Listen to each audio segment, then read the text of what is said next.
Robert Acremant was born on May 9, 1968, in Stockton, California. From a very young age, he displayed extraordinary intelligence.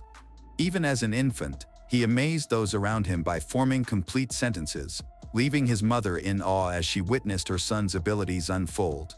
His brilliance and exceptional grades during elementary school made him stand out. However, during this time, his parents' relationship began to deteriorate. Eventually, his mother, Darlene Bradshaw, decided to leave his father and take him with her in search of a fresh start. The family relocated to Visalia, a city 2 hours from Stockton. This change not only meant a new home but also a new school for the children. Even so, Robert maintained his high academic performance and continued to excel. Meanwhile, his father Kenneth, who lived alone in Stockton, became a bartender. An arrangement led to the brothers being separated for the next 8 years. Robert stayed with his father, while his younger brother, Ken, lived with their mother. Robert's father was not a man who showed affection through warm words or gestures.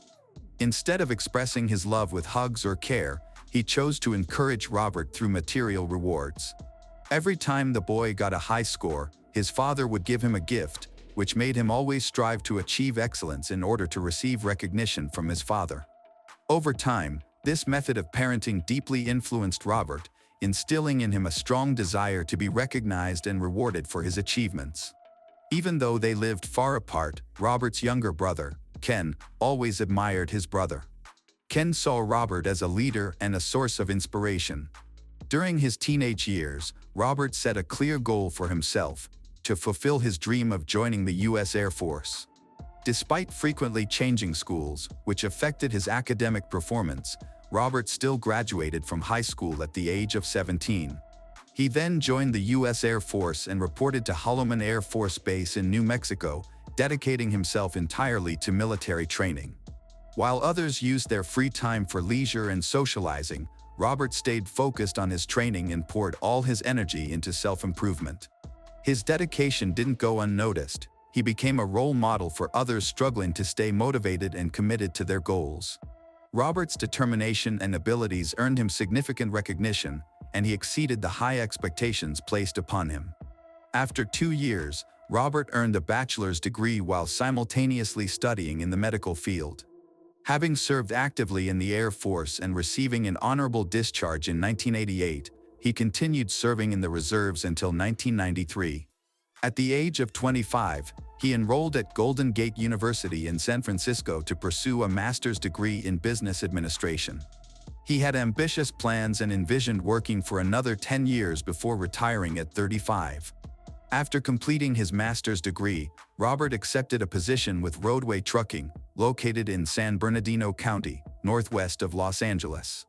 Advent was well known for its convenient location and high reputation. Robert quickly distinguished himself as an outstanding employee in his division. Within 2 years, his boss recommended him for a promotion to efficiency expert. In this role, his job is to evaluate the company's operational performance and improve service quality from end to end. Although Robert enjoyed his job, he felt the financial compensation was inadequate. His boss paid him $40,000 a year, but he felt that this was 20% less than he deserved. Despite some disappointment, he was determined to develop his career with confidence. His parents were immensely proud of his accomplishments, and his brother, Ken, also found success, managing a bar and purchasing a cattle ranch. Their father showed his support by inviting both sons home for a special gathering, where he gifted Robert a cherished family heirloom, a diamond ring he had saved since he was 16. This heartfelt gesture reflected not only his deep love but also his unwavering belief in Robert's ability to achieve all his dreams. By 1994, Robert had always lived according to societal standards and norms. However, he began craving new experiences and decided to visit Las Vegas. While there, he became intrigued by the legendary Palomino Club, a historic venue for celebrities and influential figures during the 1950s and 1960s. At the club, Robert met Alla Kosova, who was originally from Moldova in the former Soviet Union. When she was 14, her family immigrated to the United States in search of a better life. In America, She discovered her passion for dancing and turned it into a profession. She eventually began working at the Palomino Club under the stage name Ecstasy. She loved her job, which provided her both personal fulfillment and financial independence. Robert was mesmerized by Alla's dancing and paid $500 for a private performance. To Alla, it was simply part of her work, and she viewed Robert as just another client. But for Robert, it meant something more. Lacking experience in relationships, he began to believe there could be a deeper connection between them. Captivated by her, he started to visit the club regularly, spending substantial amounts of money just to watch her perform. He also showered her with expensive gifts, including diamond earrings, and took her to luxurious dinners. In his mind, he considered Alla his girlfriend. In early 1995, Robert's workplace underwent restructuring, and his job was at risk. Instead of waiting for the outcome, he decided to quit and focus on developing a computer program, hoping to sell it and start his own business. Despite his financial uncertainty, he continued spending extravagantly on Alla, ignoring the mounting debts on his credit cards. Desperate to keep her in his life, he sought quick ways to earn money, but his efforts only worsened his financial troubles. In an attempt to maintain a presence in Alla's life, Robert calls her and makes up a story about being robbed in New York, thinking she would be more interested in him than material matters. However, he was mistaken. Once Alla realized there was nothing more she could gain financially from him, she severed all ties, even changing her phone number. Alla's departure left Robert deeply devastated. To make matters worse, his software project failed, leaving him without income and an uncertain future. By the summer of 1995, Robert was still struggling with depression and decided to seek help from his loved ones. His first step was reaching out to his mother, Darlene. After explaining his financial difficulties to his mother, she invited him to stay with her family at their home in Visalia, believing their support would help him recover. In early September, Robert moved into his parents' house. At that time, his younger brother Ken was employed at a motel. Upon hearing about Robert's struggles, Ken hoped to rebuild a strong bond with him and began spending more time with him. Ken greatly admired Robert and believed he could overcome any challenge. Meanwhile, Darlene had started dating a man named Art George, who was raising his son, Scott. Scott had grown up in a small community and was known for his cheerful personality and positive outlook on life. He loved water skiing and also enjoyed dancing. Ken and his girlfriend often spent time together on weekends, and Darlene hoped this would give Robert and Scott a chance to connect. Since they were of similar age, she hoped they would find common interests, which might help Robert recover from his depression. Scott turned out to be a great source of support for Robert. The two began spending time together in the evenings, boating, taking walks by the lake, and water skiing. They quickly developed a close friendship, which delighted both Darlene and Art. However, Robert couldn't stop thinking about his desire to win back his ex-girlfriend, Alla. He became convinced he needed money urgently to regain her affection. This belief led him to contemplate committing a robbery. Shockingly, the idea took hold in his mind, and for the first time, Robert, who had always followed the law, decided to obtain a firearm. In October 1995, Scott was going through a tough time. His girlfriend had just left him, and he desperately wanted someone to talk to about his pain. On October 3rd, he asked Robert to meet him at a bar. Throughout the evening, Scott talked non-stop about what was troubling him.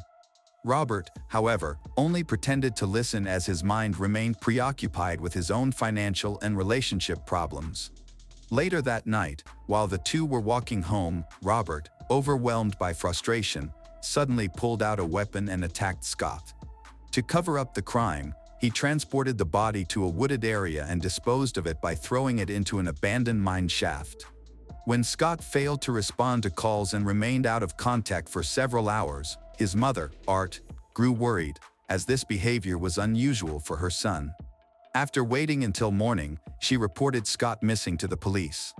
Investigators interviewed Scott's family and friends, including Robert. During questioning, Robert claimed that he and Scott had spent time at the bar before heading home. Over the next month, Robert was interrogated 3 more times. Realizing he was at risk of being arrested, he decided to act. He traded his car for a rented truck and persuaded Darlene to move with him to Medford, Oregon. After arriving in Medford, Robert and Darlene began searching for a place to live. While searching for a suitable house through real estate brokers, they got in touch with a real estate agency owned by Roxanne Ellis and Michelle Abdil. Roxanne was born on November 4, 1942, in Amarillo, Texas, to Roy Charles Wagner and Mary Cameron Wagner. She was known as compassionate and always willing to help others. She had previously been married and, in 1965, had her first child, a daughter named Lori Alice. They also had a son, though little information is available about him. In the early 1980s, she divorced her husband and decided to start fresh. She moved to Colorado with her children and soon secured a job at a prestigious medical clinic specializing in obstetrics. It was there that she met Michelle, marking a turning point in her life. Michelle was born on July 8, 1953, in Roseburg, Douglas County, Oregon, to George Abdil and Ninette Jins.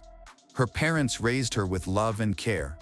According to her relatives, she grew up to be kind, optimistic, intelligent, and energetic. She brought joy to those around her. After starting her job at the clinic, Michelle developed a close friendship with Roxanne. Over time, this bond grew stronger and eventually led to their engagement. However, their relationship faced disapproval from the residents of Colorado Springs, who were opposed to same-sex relationships.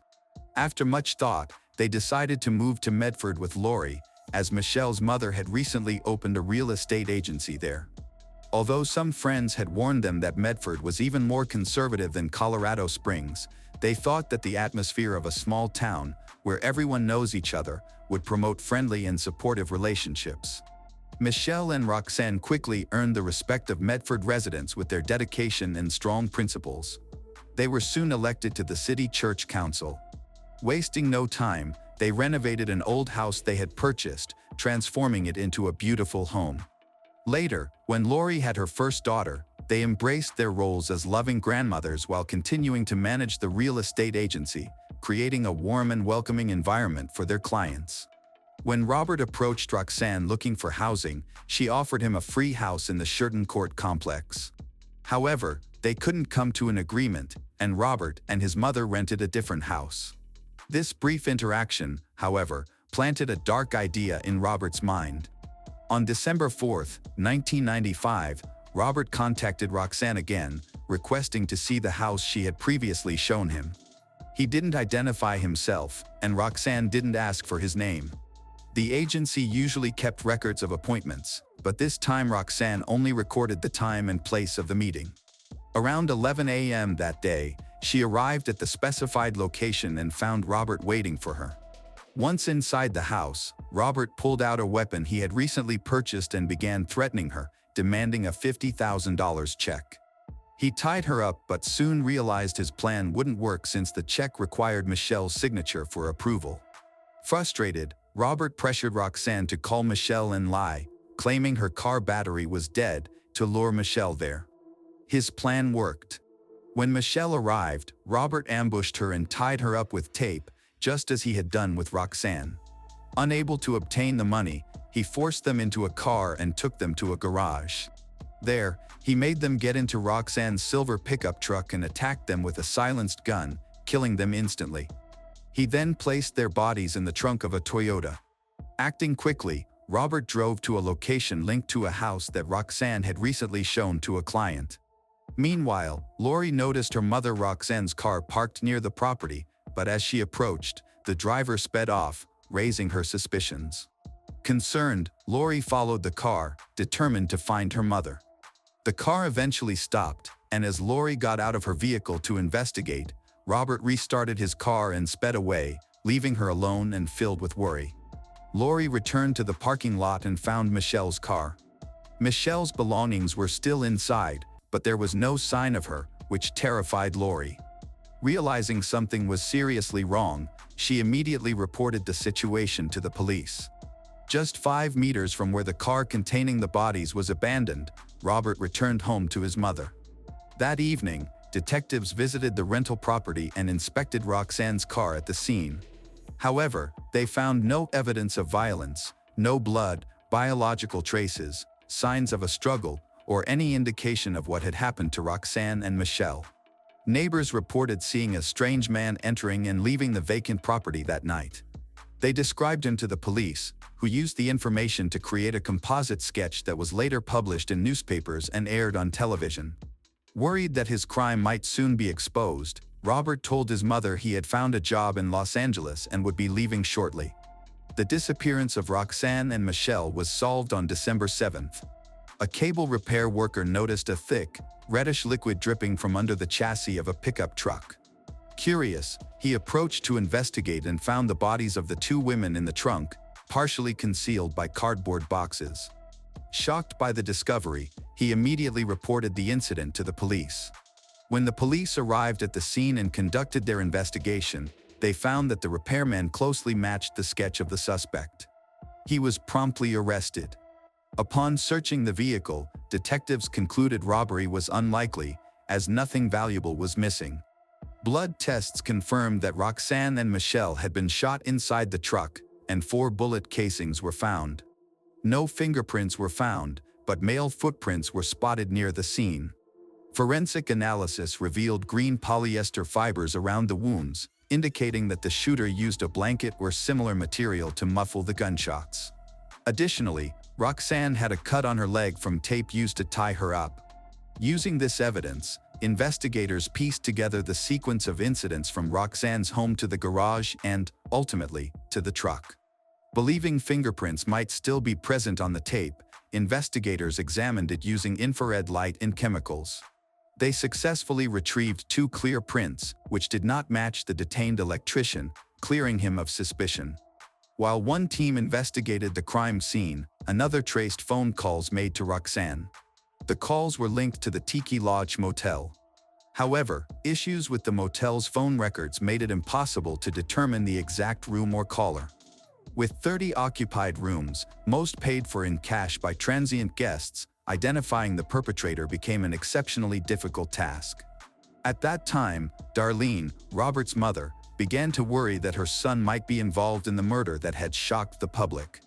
Her fears were confirmed when she saw a composite sketch of the suspect on television, which left her horrified. Choosing to fulfill her civic duty, Darlene decided not to shield her son and contacted the police. She provided her address, which was near the location where the car in question had been found, and informed authorities that Robert had left for California. Investigators began running a background check on Robert but found no immediate signs of trouble. However, upon reviewing his purchases, they uncovered a link to the Tiki Lodge motel. This discovery prompted detectives to alert California authorities, noting that Robert had previously been questioned in connection with another disappearance. As the investigation progressed, Robert attempted to evade capture, aware that he was being followed. He moved from town to town, from Wythe to Stockton, to stay ahead of the authorities. However, Oregon Police Lieutenant Tim Doney kept a close eye on his credit card transactions. His most recent transaction was eventually traced to a motel. At the same time, Kenneth, Robert's father and Darlene's ex-husband, also decided to cooperate with the police to assist in finding their son. On December 13th, Kenneth called the police to report that he had seen Robert in the city. Working alongside special forces, the authorities launched an operation to arrest Robert. They found him in a motel room in Stockton. During the raid, officers confiscated Robert's sports bag, which contained a stun gun, handcuffs, a roll of tape, and a pistol equipped with a homemade silencer. Blood traces were discovered inside the pistol barrel and were sent for forensic analysis. During his initial interrogation, Robert admitted to the crime without showing any remorse. He claimed that his original plan was to rob the victims, but everything went wrong. He confessed to murdering Scott, explaining that he wanted to know what it felt like to take a life. Investigators were shocked by Robert's attitude and lack of regret. He even mocked the victims, only expressing regret about being caught. DNA testing later confirmed that the blood found in the barrel of the pistol belonged to Roxanne and Michelle. Robert's fingerprints matched those found on the tape, and his shoe prints matched those found at the crime scene. Based on this evidence, Robert was charged with aggravated murder, first-degree kidnapping, and robbery. He was held in San Quin jail while awaiting trial. On December 18th, during a conversation with his father, Kenneth, Robert revealed where Scott's body had been disposed of. Kenneth passed this information to the police, who then located Scott's remains at the indicated site. The discovery devastated Scott's family, who had endured prolonged uncertainty. For those who knew Robert, his transformation from a smart, successful man to someone capable of such terrible crimes was deeply unsettling. Investigators sought to gather more details about his personality as they prepared to extradite him to Oregon for the trial in the Roxanne case. By January 1996, while imprisoned in Medford, Robert suddenly changed his stance and claimed he was innocent. His defense team filed a motion to overturn the death penalty in Oregon. However, several months later, on September 11, 1996, Robert again pleaded guilty to the murders of Roxanne and Michelle, which were committed with particular cruelty, as well as to charges of kidnapping and robbery. The investigation determined that Roxanne and Michelle had died under aggravated circumstances. Robert was sentenced to an additional 6 months in prison for kidnapping and robbery. A separate trial regarding related charges was held on September 23, 1997. During the trial, it was revealed that Robert had committed the murders with extreme cruelty, driven by his desire to continue robbing and killing others to sustain his lifestyle and support Allah. The prosecution argued that the death penalty was necessary. During the defense, Robert's lawyer described him as a man in anguish, trying to find meaning in life after significant losses, sparking heated debate about the application of the death penalty as well as the potential for human rehabilitation and redemption. On October 27, 1997, the jury unanimously found Robert guilty of intentionally murdering Roxanne and Michelle, deeming him a serious threat to society. The trial court concurred, sentencing him to death. He was sent to Oregon State Penitentiary. In 2002, Robert faced another trial in California for the murder of Scott George. He was found guilty and received a second death sentence. Early during his imprisonment, Robert complained about hearing voices and claimed that he had a transmitter implanted that allowed others to control him. In February 2011, an Oregon court deemed him unfit to stand trial due to his inappropriate behavior, commuting his death sentence in Oregon to life imprisonment without parole. However, his death sentence in California remained in effect, keeping him on death row. In 2018, prison staff discovered Robert dead in his cell. A forensic investigation later determined that he had died of natural causes. Robert's transformation shocked those who had known him. Once a talented boy with extraordinary intellect and a model soldier, he became a murderer who showed no regard for human life. A diamond ring, a keepsake from Robert's once successful career, was left at his father Kenneth's house after Robert lost everything and committed murder. To Kenneth, the ring served as a bittersweet reminder of a brilliant past that could never be reclaimed. In 1995, 11-year-old Lacey Phillips lived with her mother, Mary, her father, James, and her older siblings. Brother Jesse, who was 15 at the time, and sister Darla, who was 17. The family was very close-knit and had a strong bond. The Phillips family lived in their own home in a small town called Bald Knob, Arkansas, which they had moved to 5 years earlier from Hope, Arkansas. They considered Bald Knob an ideal place for family life and raising children. Mary was known as a loving mother and wife, fond of gardening, outdoor recreation. The Phillips family was a typical American family, slowly building their happiness, unaware of how cruelly it would eventually be destroyed. On June 6, 1995, 11-year-old Lacey was under the supervision of her older sister, Darla. Both were students, but summer vacation had begun. Their mothers go to work during this time and often the children will stay at home waiting for their parents to return. However, at 4 p.m. that day, Lacey had an appointment with the dentist, which coincided with Mary's end of her work shift. Consequently, Darla drove Lacey to the workplace, where their mother worked as an accountant in an automated tax and accounting service. It was planned that Lacey would wait until her mother finished work and then go to the appointment together. Darla later described this outing as completely ordinary. She talked with Mary for a while, and then Darla went home, planning to meet her friends later. She and her mother said goodbye and hugged, unaware that this would be their last meeting. Although Mary and Lacey were expected to be a little late coming back from the dentist, it was merely a routine checkup that wasn't supposed to take long. Meanwhile, Jesse and Darla were left alone at home. Their father was on a business trip 500 kilometers away. The siblings expected their mother and Lacey to return by 5 p.m., but as much more time passed with no sign of mother, they began to worry. At around 6 p.m., both teenagers grew increasingly worried as neither returned from the dentist's office. Lacey is too young to have her own plans, and Mary had no other plans for the evening. Even if something had changed, Mary always called the children to inform them if she would be late. Her uncharacteristic absence without warning heightened their concern. Darla assumed her mother might be late at work, so she called the office but received no answer. Concerned, she then headed to the dental clinic, but there was no sign of Mary or Lacey. Time passed, and as the sun began to set, Darla contacted their father to share their growing worries. He suggested they leave the house and look around the area, considering that Mary's car might have broken down or she might need help. Jesse and Darla searched the vicinity but found nothing. They returned to their house and reported their findings to their father, prompting him to contact the police. A dispatch officer spoke to James to gather necessary information. He provided details about where Mary worked, the car she drove, and their trip to the dentist set for around 4 p.m. The most alarming fact was that Mary and Lacey never reached the dentist. Law enforcement took James's report seriously, confirming that no one had arrived at the dental office. Around midnight, an officer was dispatched to check Mary's workplace.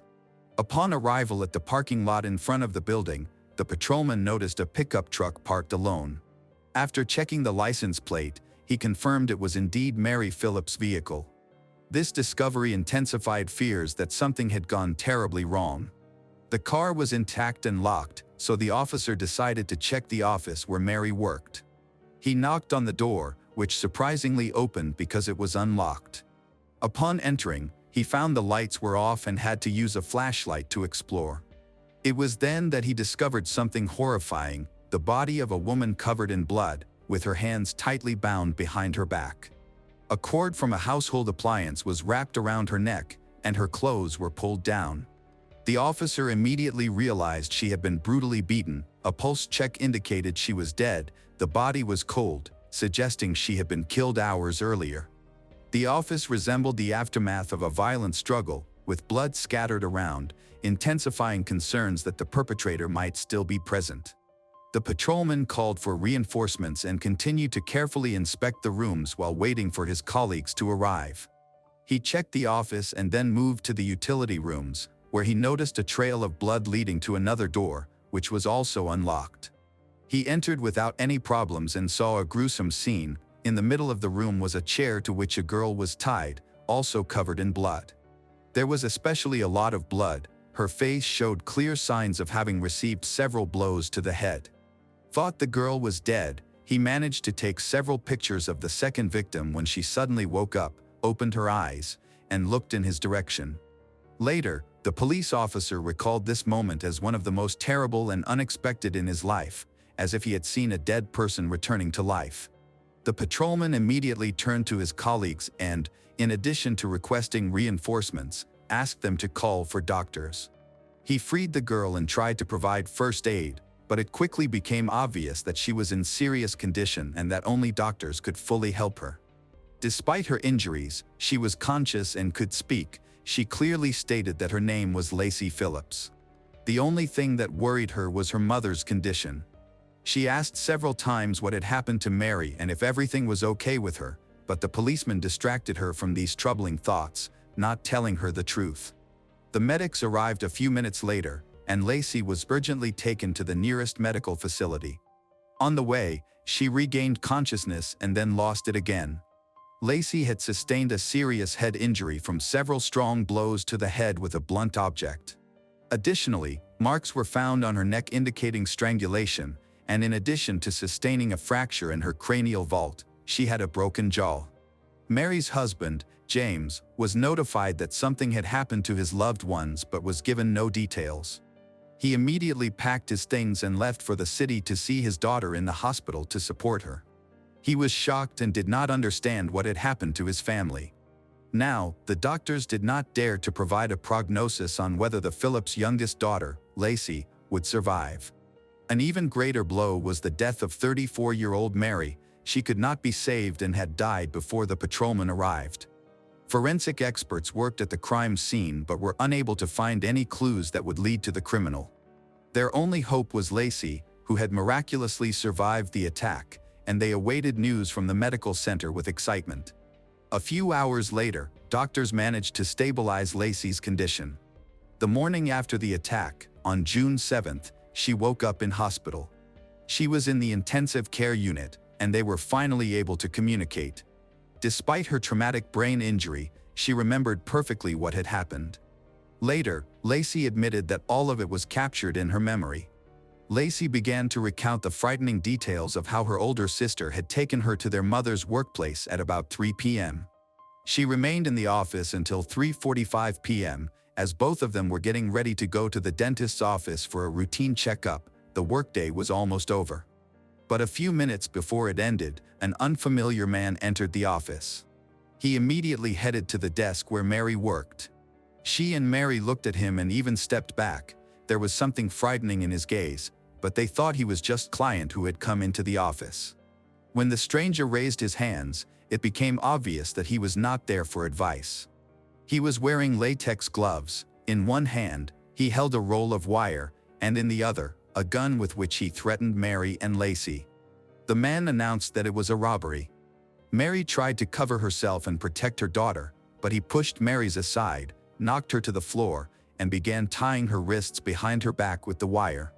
Lacey was confused, scared, and unable to react. Everything happened too quickly. After tying up Mary, the unknown man shouted at Lacey and ordered her to follow him into another room. He brought a chair from Mary's office, placed it in the middle of the room, and forced she to sit on it while he tied her hands to the chair behind her back. She cried, begged him not to harm her and her mother. The criminal said he would not harm Mary but would hurt her daughter. After securing Lacey to the chair with wire, he immediately hit her hard on the head with the handle of the pistol. Her eyes went dark, and she lost consciousness. After which, the stranger left the room, closing the door behind him. Lacey was left alone. She was tightly tied up and couldn't even move. She felt like she was bleeding from her head. Lacey regained consciousness a few minutes later, looked around, and saw that blood was all around the chair. She was in pain, but she couldn't imagine the extent of the head injury she had sustained. She began to scream and call for help, hoping that her mother would enter the room and untie her. The door swung open, and to her horror, it was the same man again. He was furious that she was still alive and screamed, striking she again before grabbing her by the neck and beginning to strangle her until she lost consciousness once more. This lasted for several minutes. Perhaps the criminal was afraid of being caught, so he wanted to escape from the building as quickly as possible. He believed he had killed Lacey, turned off the light, and left the room. The criminal immediately fled the office. Several hours passed. Lacey came to her senses but then lost consciousness again. Each time she regained consciousness, she tried to get free and call for her mother but received no response. Her hands were tightly bound with metal wire. Lacey grew weaker with every minute. The only hope for salvation was the thought that someone would find them. About 8 hours passed during which Lacey remained locked in the dark room, bleeding. She was half asleep, could barely move, and had lost all strength. Suddenly, the girl heard a faint clicking sound coming from the next room. At first, she was scared that it was the attacker, but then the sounds were repeated next to her, and flashes appeared in her half-asleep state. Lacey realized it looked like a photo shoot. She confirmed it when she opened her eyes and saw someone taking her picture. Fortunately, it was not the criminal. It was a policeman who had arrived at the office to check on Lacey. Lacey remembered how the ambulance had arrived, how the policeman freed her. She was losing and regaining consciousness on the way to the intensive care unit of the nearest children's hospital. All this time, the doctors talked to her to keep her conscious. At each moment of clarity, Lacey tried to find out what had happened to her mother, but she never received an answer to any of her questions. Even now, while talking to the police, she still did not know that Mary was dead. After the police visit to the hospital, her father, brother, and sister came into the ward. They brought balloons and soft toys. Lacey still believed that her mother, like her, was in the hospital and had probably also suffered at the hands of the attacker but was still alive. The whole day of June 7th, Lacey's relatives spent with she, but they never answered any of her questions about Mary. She saw how, with each passing moment, her father's eyes filled with tears. Doubt began to creep in, but at that time, Lacey was still too weak and simply pushed away the bad thoughts. In the evening, James gathered his strength, went up to his daughter, knelt down, and hugged her. In a trembling voice, he told her that Mary was now in heaven with her great-grandmother. The detective leading the investigation could not afford to be sentimental, as the criminal responsible for the attack was still on the loose and might strike again.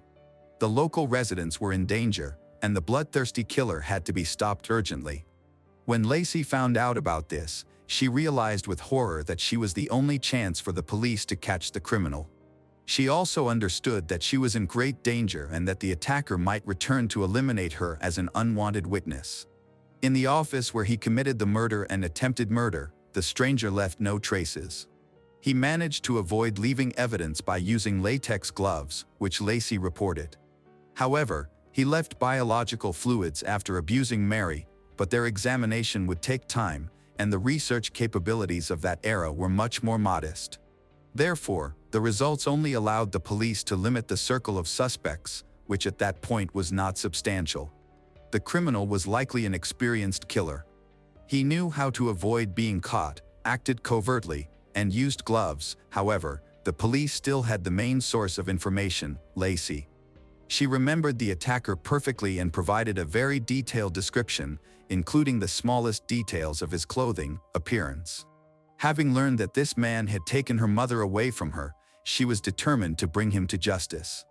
Describing the face of the criminal, Lacey suddenly recalled one important detail. Before he struck her on the head, while he had tied her hands with metal wire, she noticed a teardrop tattoo on his face, as well as a tattoo on his arm. This detail allowed the detectives to match these distinctive features with registered criminals. Detectives quickly identified a 31-year-old man named Jack Jones, who had the tattoos described by Lacey. Jack was well known to the local police for multiple robbery charges, but investigators did not suspect that he was responsible for much more serious crimes. The police quickly discovered Jack Jones's last known residence and went to apprehend him, expecting that he might already be on the run. To their surprise, Jack personally opened the door, did not seem alarmed at all. He was immediately brought to the station for questioning. While being taken to the department, detectives contemplated what tactics to employ to get the criminal to talk. To their surprise, no tricks were needed. As soon as Jack was asked about Mary and Lacey, he calmly began to recount what had happened. He stated that he had seen Mary standing in her office early that same day while he was driving past. As soon as it happened, he decided that he wanted to kill her because he found her incredibly beautiful. He returned later, knowing that the office closed around 4 p.m., when there should have been no one there. However, he saw a girl there but did not retreat. He tied up Lacey in the room because he was not interested in her. His goal from the very beginning was Mary. He bound her hands behind her back, placed her on the floor, abused her, and then cut a cord from the kettle, wrapped it around her neck, and began to strangle her. According to Jack Jones, this murder was an act of revenge for the abuse of his wife, as her attacker remained unpunished. The investigation revealed that Jack's wife did report the crime to the police, but later she retracted her statement against the abuser, leading to his release. Jack insisted that his wife was indeed abused, but why Mary had to pay for it remained a mystery. On the evening of June 7, 1995, Jack Jones was arrested for the abuse and murder of Mary. He was also charged with the attempted murder of Lacey. When the Phillips family was informed, everyone breathed a sigh of relief, as no one could be sure that the killer wouldn't come back to eliminate the only witness. However, their fight was just beginning, as Jack still had to be brought to justice in court. Thanks to his confession, there should not be any problems. Lacey did not want to attend the hearings to avoid further trauma, but the existing evidence against him was enough to send him to prison. The trial began in April of 1996. By that time, law enforcement officials had carefully reviewed all the evidence against Jack. It was decided to show in court a recording of Lacey's account, made on a dictaphone while she was recovering from her injuries in the hospital. She quickly recovered physically, but psychologically she was broken. However, even in such a state, she wanted justice.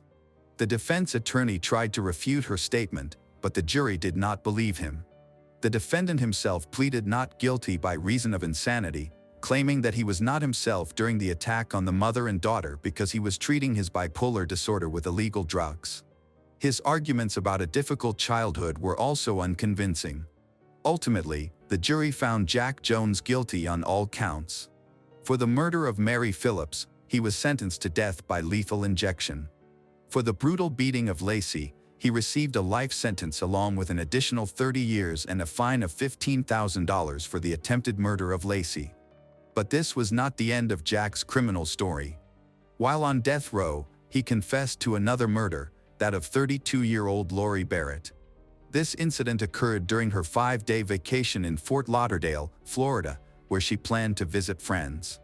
Because she arrived late, she didn't want to bother her friend's family and decided to stay at a hotel instead.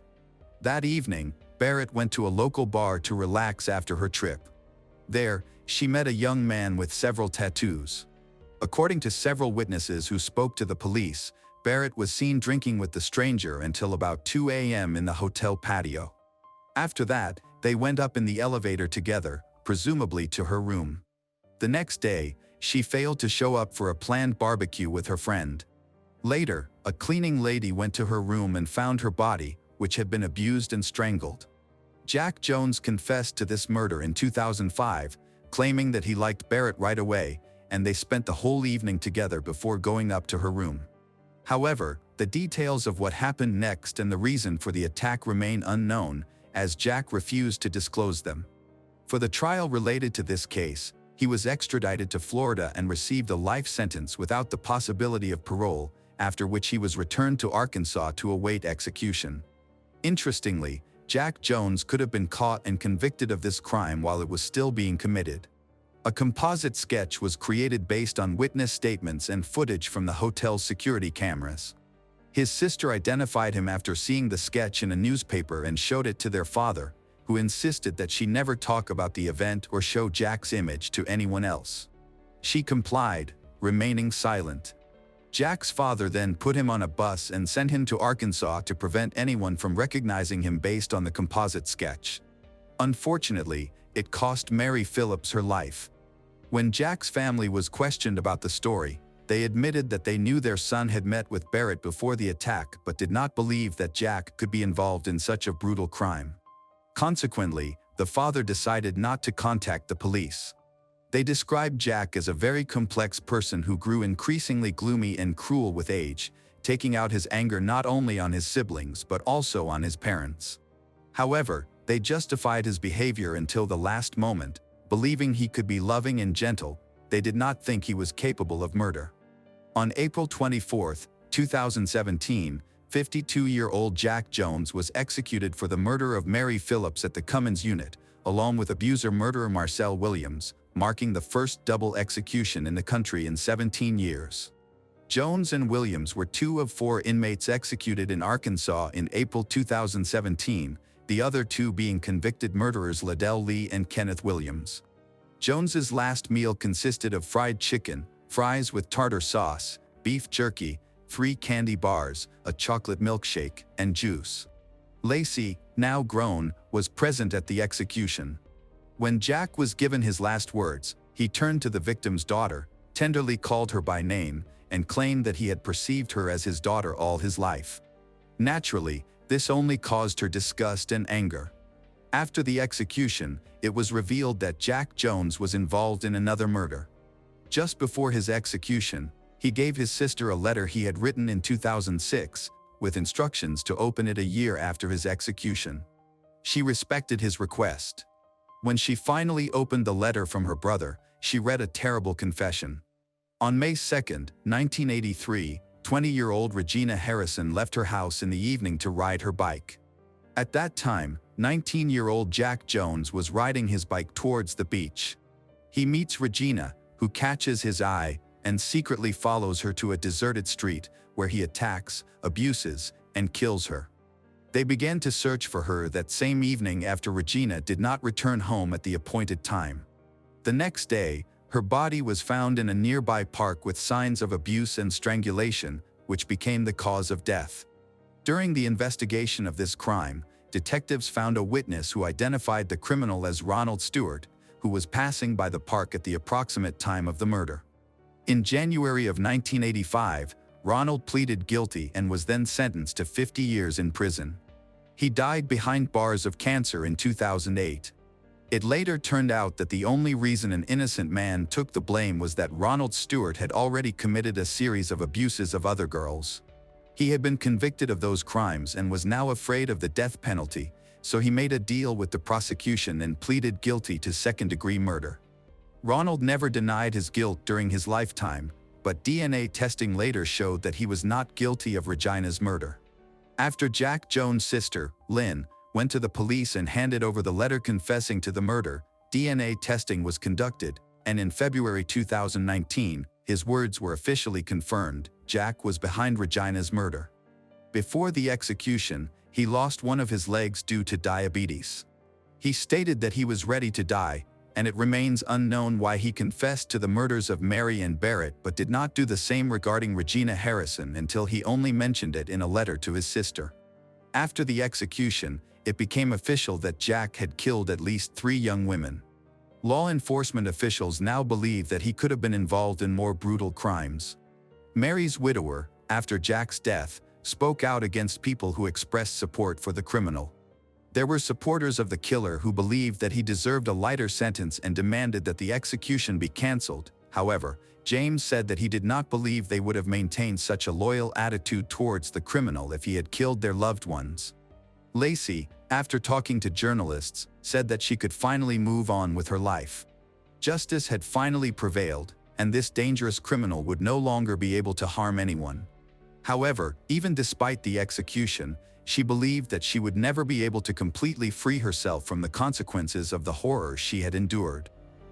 Sharon Parker was born and raised in Florida, USA, in a family with several siblings, including 2 older brothers and an older sister. From a young age, she was very active, often attending concerts and participating in social events with her friends. Known for her stylish appearance, she always looked great. In 1976, at the age of 19, Sharon became pregnant and married her longtime boyfriend, whom she had known since school. Their relationship appeared loving and had stood the test of time. After their wedding, they moved to Alabama for her husband's job, where Sharon gave birth to a daughter named Heather. Excited about motherhood, Sharon was eager to be the best mother possible, but her husband did not share her enthusiasm. After Heather's birth, their marriage began to deteriorate. Her husband struggled with the changes, feeling jealous of the time Sharon spent caring for their baby. This ultimately led to their divorce 3 years later. Sharon returned to Florida with Heather, where her family lived.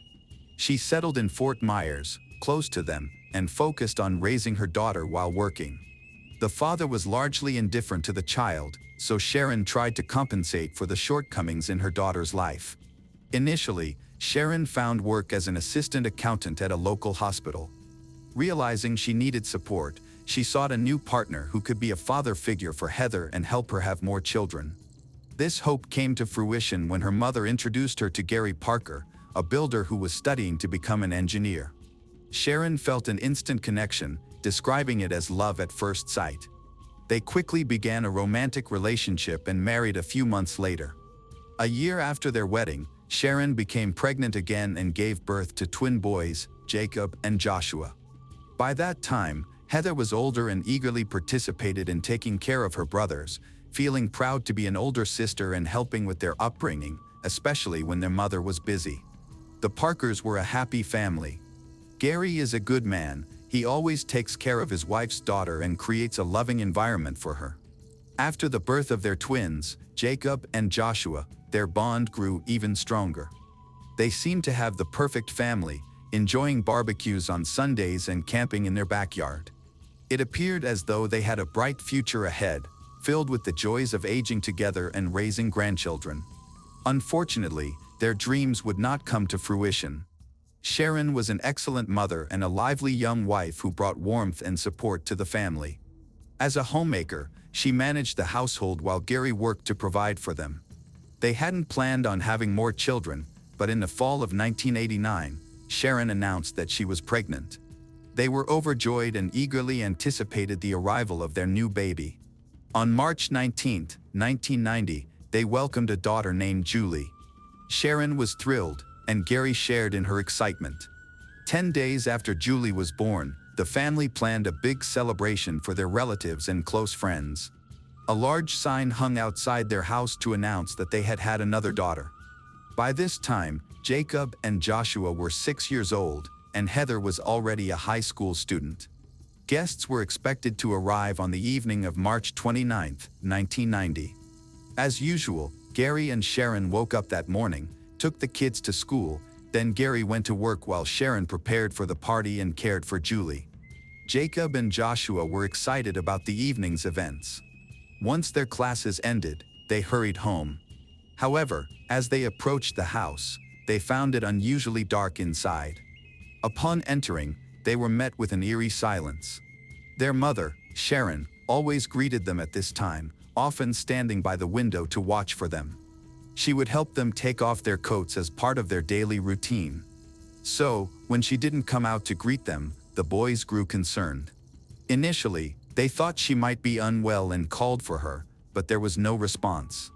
The boys began searching the house, and one of them soon spotted Sharon sitting motionless in a dark room. He called her name, but she remained silent. As they got closer, they touched her head, causing her to fall to the side. They saw that the right side of her head and face was covered in blood. Alarmed, they called for their baby sister, Julie, but she was nowhere to be found. Feeling distressed, the boys ran out onto the porch, uncertain about what to do next. Around the same time, 14-year-old Heather arrived home from school. She sensed that something was wrong when she saw her frightened twin brothers crying on the porch. They told her that their mother was in the house and hurt. Heather quickly went inside and was horrified to find Sharon, 33, lifeless in a chair with dried blood on her head. Frantically, Heather searched for Julie, but the baby was not there. Confused and panicked, she tried to call emergency services, but the home phone was disconnected. Leaving her brothers on the porch with instructions to stay put, she ran to a neighbor's house to call for help. Initially doubtful, the neighbor ultimately called the police. Soon after, several police cars arrived at their home and began investigating the scene. After Heather called the police, she contacted Gary. He asked for time off from work and went home. Investigators found that the locks and windows were undamaged, suggesting that either Sharon knew her attacker and let them in willingly or that the attacker had a key. Sharon was attacked from behind at close range. The scene was particularly chilling, with her sitting in a chair, her legs crossed and her hands resting on her knees, making it appear as though she was conversing with someone. This posed position suggested that the murderer may have staged it intentionally. There were no signs of a struggle. It was clear that Sharon did not anticipate being shot, as she was facing away from the attacker. An additional concern was the disappearance of her baby, Julie, who had been born just 10 days before the murder. Forensic experts searched the crime scene quickly, knowing that time was of the essence. Every minute that passed increased the urgency to issue media announcements regarding the baby's whereabouts. Unfortunately, they only had a photograph of Julie to share with the public and authorities. When Gary returned to the house, he assisted the police in identifying any missing items. Strangely, they noticed that the holiday poster on the front of the house was gone. Apart from the poster and Julie, nothing of value was taken. Even Sharon's wallet was left untouched. This indicated that the murder was not a robbery. The Parker family is known for their kindness and friendliness, with no known enemies or criminal associations. They had no debts or problems, and it did not appear to be a random attack. it seemed to be motivated by personal reasons. The news of Sharon's murder deeply affected the twins, Jacob and Joshua. Until the last moment, they were hopeful that their mother was simply sick and would soon be released from the hospital. During this difficult time, the families of Sharon and Gary came together to support one another and seek justice. To gather more information, the police interviewed the closest neighbors of Sharon and Gary. A neighbor reported seeing a red pickup truck parked near Sharon's garage just before Jacob and Joshua returned home from school. She noticed that the truck was unfamiliar and appeared shabby, though she could not see the license plate. The neighbor then witnessed a woman getting out of the faded red car, carrying a grocery bag. The woman entered Sharon's house calmly, but her face was obscured by a scarf and sunglasses, making the creation of a composite sketch ineffective. This was the only lead the police had, and with no surveillance cameras in the area, it provided little assistance to the investigation. However, they managed to create a basic description of the white, dark-haired woman, which was quickly shared with the media. To gather more details, they used a poster designed for a holiday event. It was essential to talk to those close to Sharon and Gary, as the woman might have been part of a larger criminal scheme. Therefore, detectives were cautious about releasing Gary. He denied any involvement in his wife's murder, and there was no evidence to suggest he had a motive or opportunity, given that he was at work during the incident. Furthermore, Gary cooperated fully with the investigation and did not exhibit any suspicious behavior. Detectives discovered that Gary had a working relationship with a woman named Stephanie. They had taken several business trips together. Gary mentioned that just before the birth of their daughter, Stephanie seemed to become more involved with his family, behaving normally around his wife. Gary recalled that Stephanie visited their home a few days after Sharon was discharged from the hospital. On that day, their eldest daughter, Heather, expressed her dislike for Stephanie's presence, finding it suspicious. The adults dismissed Heather's concerns since she was only 14, but the police found her comment noteworthy. Is it possible that Stephanie kidnapped Julie out of jealousy? Although Gary and Stephanie worked closely together, they insisted there was no romantic involvement. Suspicion arose when a neighbor reported seeing her enter Gary's home, prompting detectives to investigate further. They interviewed Stephanie at the station. She appeared innocent and claimed she was with Gary in the office during the attack. Gary provided a detailed account of his activities on the day of Sharon's death, stating he was working until he received an urgent call from Heather. Witnesses indicated that there were no issues in Gary and Sharon's marriage. Gary described their relationship as harmonious and expressed happiness with their new baby. However, the police questioned why Gary owned a gun for self-defense. This gun was subjected to ballistic testing and did not match the murder weapon. Nevertheless, Gary remained a person of interest in the case. The interrogation lasted about 3 hours and did not raise any alarms. Experts determined that the only injury on Sharon was a gunshot wound to the head, indicating she was killed at close range.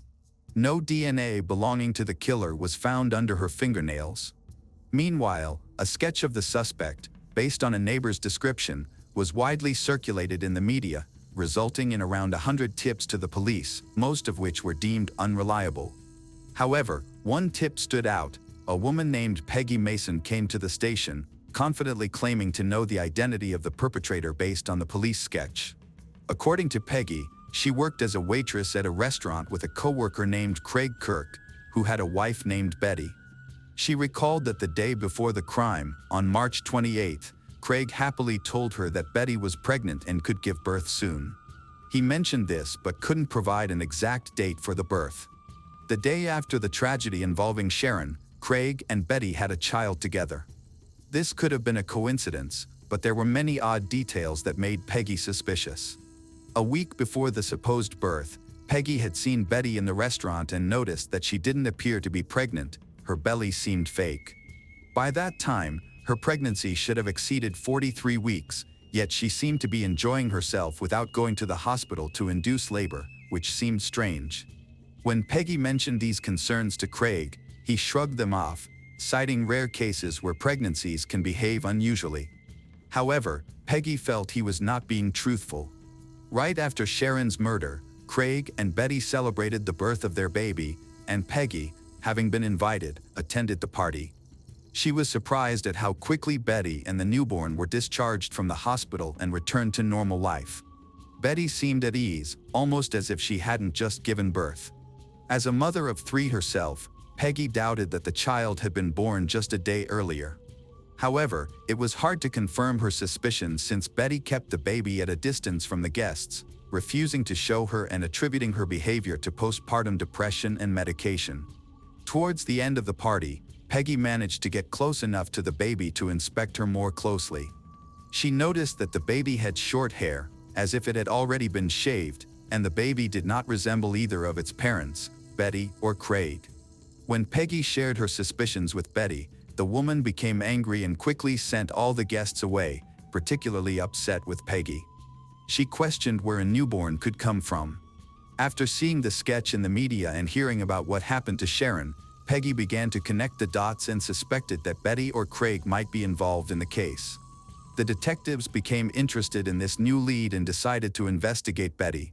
She was previously unknown to the police, having been born in Florida on November 7, 1950. In her first marriage, she had 2 children, but her husband was very abusive. Betty escaped his control, filed for divorce, and gained sole custody of her kids. Unfortunately, she faced many challenges. In 1981, she lost custody of her sons due to her difficult financial situation, and the authorities placed them in foster care. Craig met Betty in 1982, and the year later, they began dating and eventually got married. However, despite their efforts, they remained in poverty and struggled to find happiness. Relatives and friends described their lives as a constant battle for survival. Craig worked long hours in a restaurant, and Betty attempted to find work, but she had dropped out of school due to an early pregnancy, which made it hard for her to secure a good job.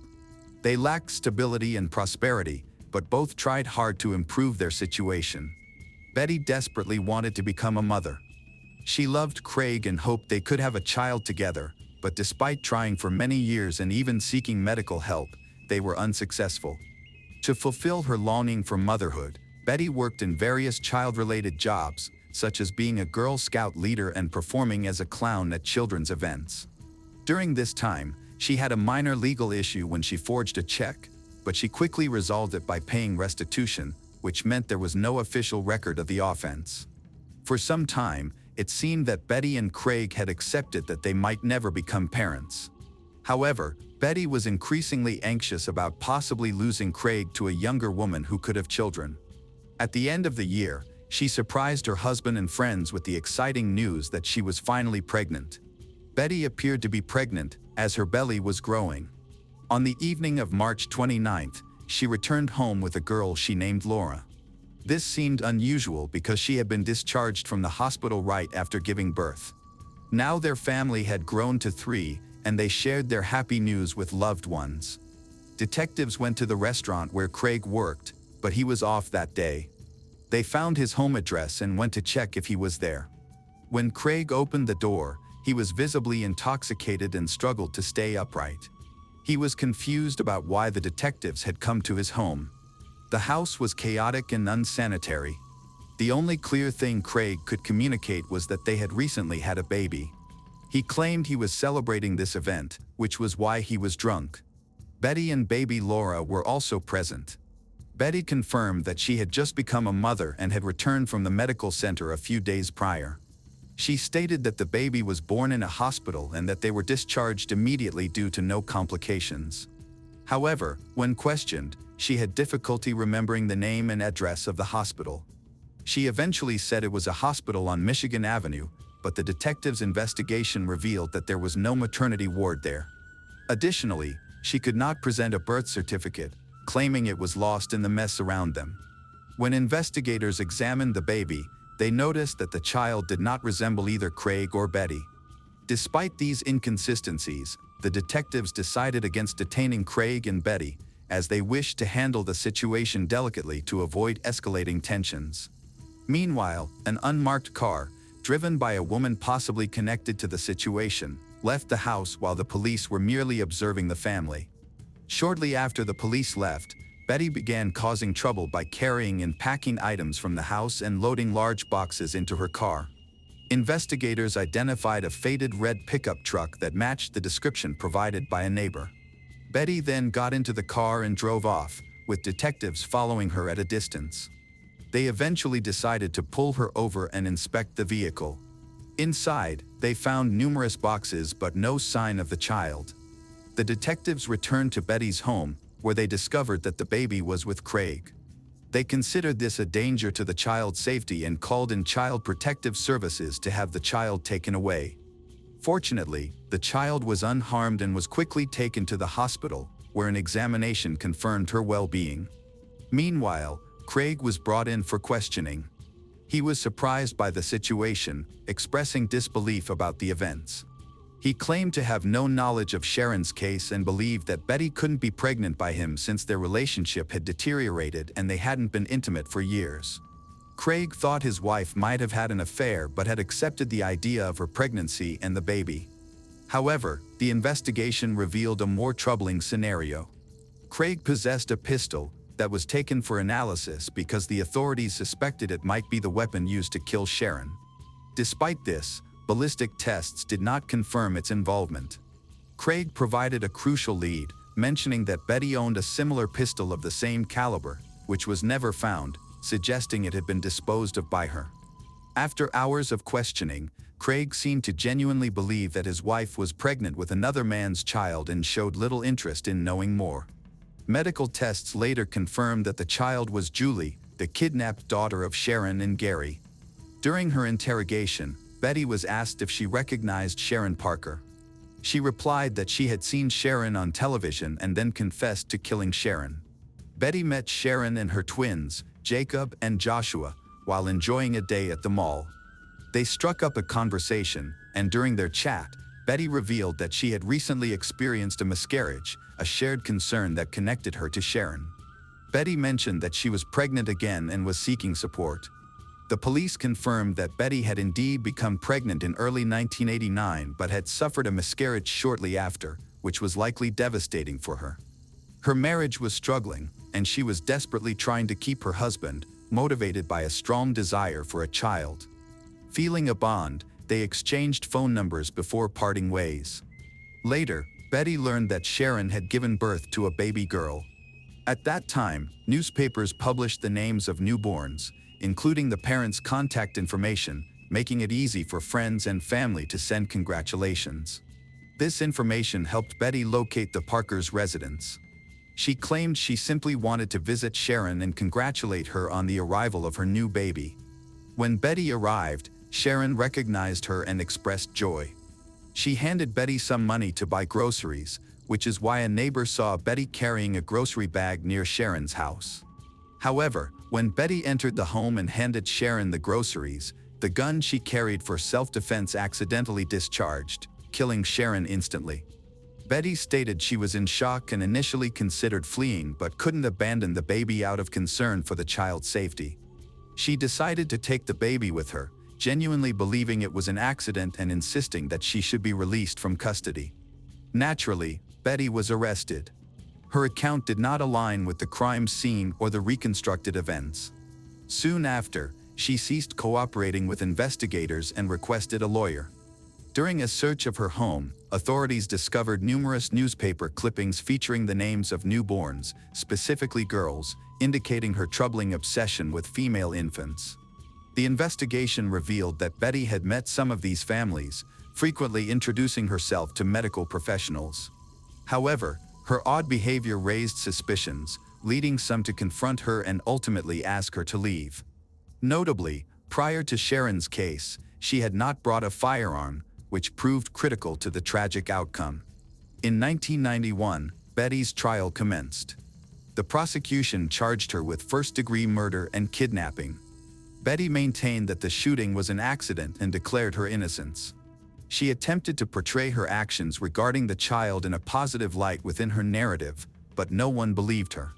After just 30 minutes of deliberation, the jury found Betty Kirk guilty and sentenced her to life in prison, though she would be eligible for parole at the age of 103. It is unlikely she will ever be free again. The baby, Julie, was returned to her father, Gary Parker, and grew up in a loving home surrounded by her siblings.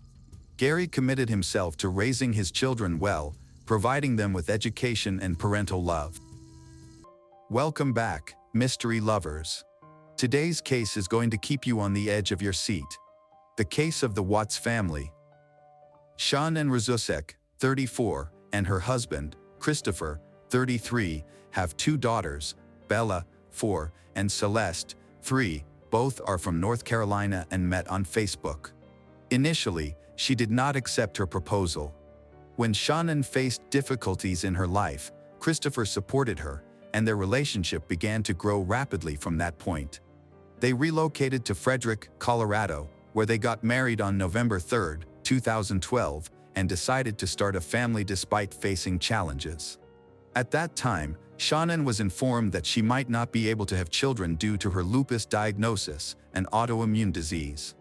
Nevertheless, Christopher reassured her of his unwavering support and encouraged her to accept his marriage proposal. Despite her health issues, Shannon joyfully became a mother and gave birth to two beloved daughters, whom she described as amazing and spirited. Shannon then discovered she was pregnant with a baby boy. This news filled her with excitement, knowing how Christopher had always dreamed of having a son. She was thrilled to fulfill his wish and expand their family, and her daughters were also excited about welcoming a new sibling. They even chose a name for the baby, Nico. Shannon was very active on social media, frequently posting updates about her life on Instagram. She shared videos about herself and her children, showcasing family moments, and engaging with various online communities. To outsiders, it appeared that the family led a perfect life. Christopher worked for a large oil and natural gas company, while Shannon previously worked in human resources at a children's hospital. However, her husband's income was not sufficient to cover their living expenses and the mortgage on their large 5-bedroom home with a 3-car garage. As a result, they filed for bankruptcy in 2015 due to high mortgage payments, health insurance costs, and medical expenses. Soon after, Shannon started a new job at an online supplement company. She loved the job because it offered many benefits. She could spend all day with her children and have quality time with them, while also having the opportunity to travel for work with a high salary, which suited her very well. On June 16, 2018, she shared a heartfelt post on social media about her life, expressing her happiness and satisfaction with her new job. In her post, she mentioned that she loved the lifestyle that allowed her to live fully and cherish every moment with her family. Shannon often expressed her happiness and painted a picture of a thriving, successful, and friendly family on social media. During a live session, she mentioned that she had many upcoming plans and trips. From June 22nd to 26th, she was scheduled to travel to San Diego with Christopher. After that trip, she planned to take their daughters to North Carolina to visit relatives, returning home on August 7th. She was also looking forward to a short business trip for work that would last just a couple of nights. She shared her plans and cheerful posts on social media. After attending a seminar in Arizona, she returned home on August 13, 2018. Her close friend, Nicola Toft Atkinson, picked her up from the airport and dropped her off around 2 a.m. This was the last time anyone saw Shannon alive. A friend later noted that Shannon appeared very tired and exhausted, as if she hadn't been sleeping well, but she seemed determined. It looked like she was preparing for something at home, where her husband Christopher and their two daughters were waiting for her. On August 13th, Shannon had an appointment for a checkup regarding her third pregnancy, which was in its 15th week. The doctor's visit was necessary to ensure that everything was progressing normally. However, when she failed to arrive for her 10 a.m. appointment and missed a business meeting, her friend Nicole became concerned. Nicole found it unusual that Shannon wasn't answering her phone or responding to text messages, especially since Shannon typically took her communication seriously because of her job and her responsibilities as a mother. Worried about Shannon, Nicole tried to call her throughout the day. When that didn't work, Nicole decided to check on her at her house. Upon arriving, Nicole noticed her car in the driveway and knocked on the door, but no one responded. Next, Nicole called her husband, Christopher, who was at work, and then contacted the police. The police arrived at 1:40 p.m. and attempted to get a response by knocking on the door, but when that failed, the officer contacted Christopher and suggested he come to help check the house. When Christopher arrived, he entered the house with a police officer. They found Shannan's mobile phone on the sofa, between the pillows, while in the kitchen, her handbag, wallet, and keys were located. A suitcase filled with belongings was near the stairs. All of Shannan's personal items, including her daughter's medicine, were inside the house, indicating that she had not left. Her car was parked as usual, and the child's seats were still in place. Only Shannan and her daughters, Bella and Celeste, were the ones missing. In missing persons investigations, authorities typically start by questioning the partner or spouse of the missing individual, asking if they have noticed anything unusual, have any information, when they last saw them, or if there was any conflict. This case followed the same protocol, and Christopher was asked such questions. He informed the police that Shannan returned home around 2 a.m., and during an emotional conversation, he told her he wanted a divorce. Both were upset and crying. Afterwards, he went to work. He never saw Shannan again. Surveillance footage from a nearby house confirmed that he left at 5:15 a.m., and no one else exited the house after that, prompting the police to call in a detective. Christopher informed the detective that the timeline of the incident began when Shannan returned home at 1:48 a.m. They had a conversation at 4 a.m., and he left for work at 5:15 a.m. Initially, he claimed that he and his wife had an emotional discussion upon her arrival, which was a minor inconsistency in his story. Over the next 2 days, Christopher gave several interviews to the media about the disappearance of his wife and children, trying to present himself as a genuinely worried father. He stated that his children were his life and that their smiles lit up his world, expressing his sorrow over their absence. That image, however, didn't last long. On August 15, 2018, Christopher was arrested on 3 counts of first-degree murder.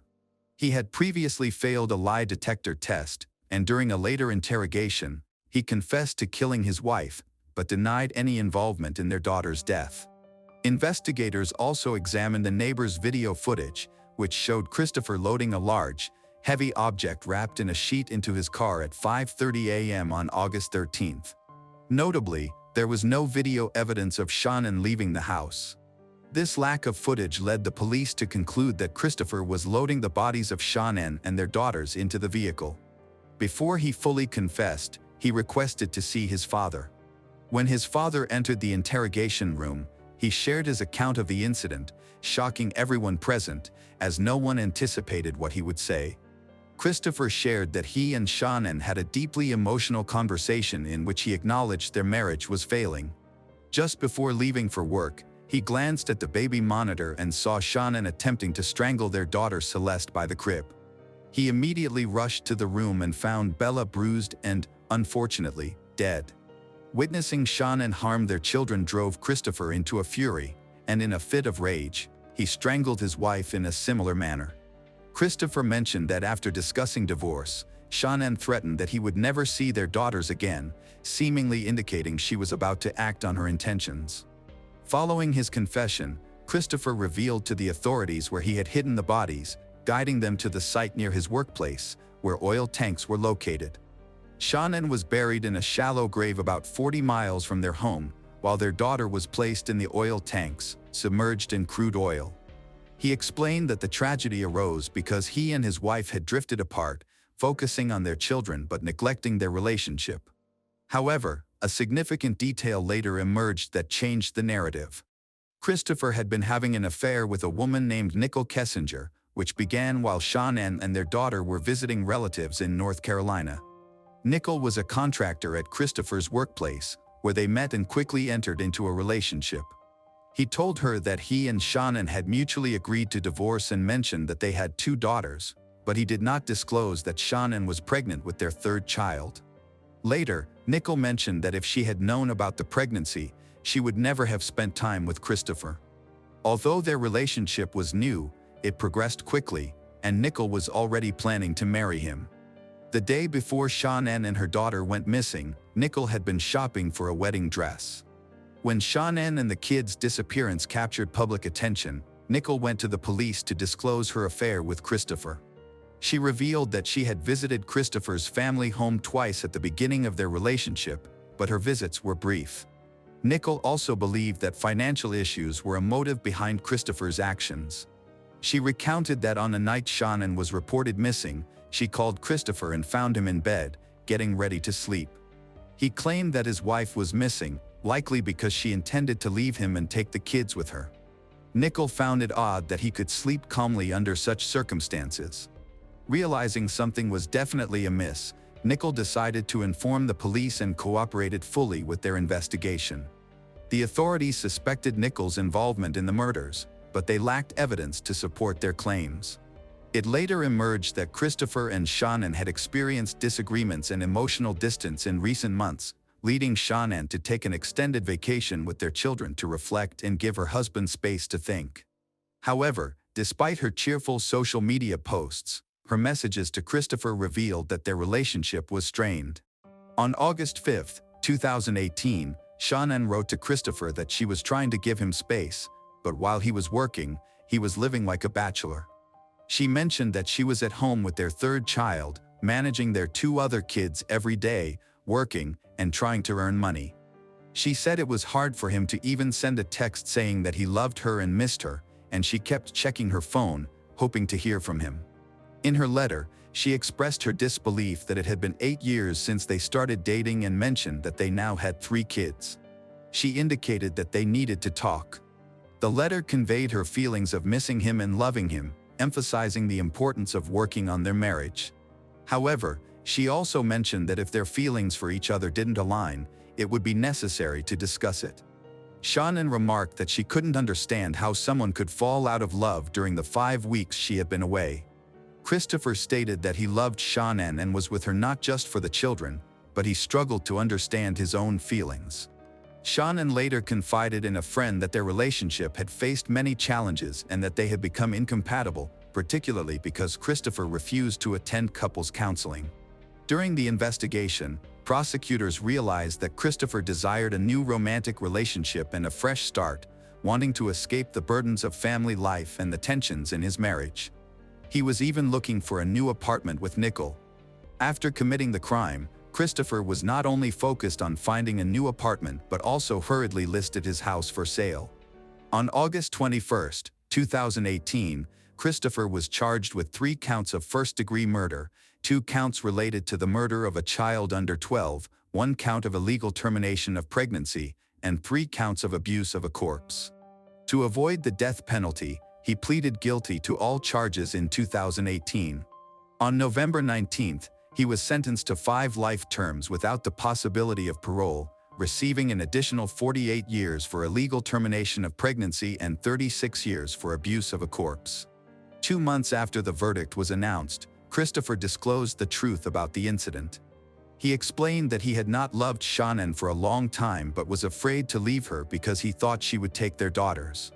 He met Nicole at work and was the first to approach her, claiming that he was already in the process of divorcing his wife and did not wear a wedding ring. During an argument, Christopher strangled Shannon in their bedroom. The autopsy indicated that she had suffered for a while, suggesting that she had tried to fight back. At that moment, their older daughter, Bella, walked in and asked what was happening. Christopher told her that her mother was sick and needed to rest. He then wrapped Shannon's body in a sheet and carried it to the car. When their daughter began to cry, scared and confused, Christopher lost control and strangled both of them, Celeste with her own blanket and Bella with his hands. He heard Bella's last words, "Dad, no," as she fought for her life. Christopher then disposed of the bodies by taking them to the oil site where he worked, burying Shannon and throwing his daughter's bodies into oil tanks. After the verdict, Christopher Watts was sent to state prison but was later transferred for safety reasons to a maximum security facility in Wisconsin, where he will spend the rest of his life. The judge who sentenced Christopher described the murders as some of the most inhumane and cruel acts that he had ever encountered in his career. Shannon's father labeled Christopher a heartless monster and expressed a wish that the souls of his daughters haunt Christopher at night. He emphasized that Christopher deserves to suffer. She was only 9 years old, and what the police discovered in that bathroom was unforgettable. It all started when a taxi driver in Lima overheard an alarming conversation. This led the police to a small apartment in San Miguel. Although everything appeared calm inside, a closed door concealed a shocking discovery. Neighbors reported not hearing anything unusual. No screams or cries, but something terrible had occurred, and someone was concealing the truth. This is the heartbreaking story of Pierina Nicole, a little girl who did not receive the protection she deserved. Pierina Nicole was born in 2002 in Piura, a city in northwestern Peru. Her early life was significantly influenced by her mother's difficult past. Isabel Mirella Tello Chanduvi. Isabel faced a troubled childhood, having been abused by a doctor when she was just 13 years old. This traumatic event sparked a lifelong rebellion and resentment in Isabel, especially towards her parents. As an adult, Isabel had 5 children with 4 different fathers, and one of them was Pierina.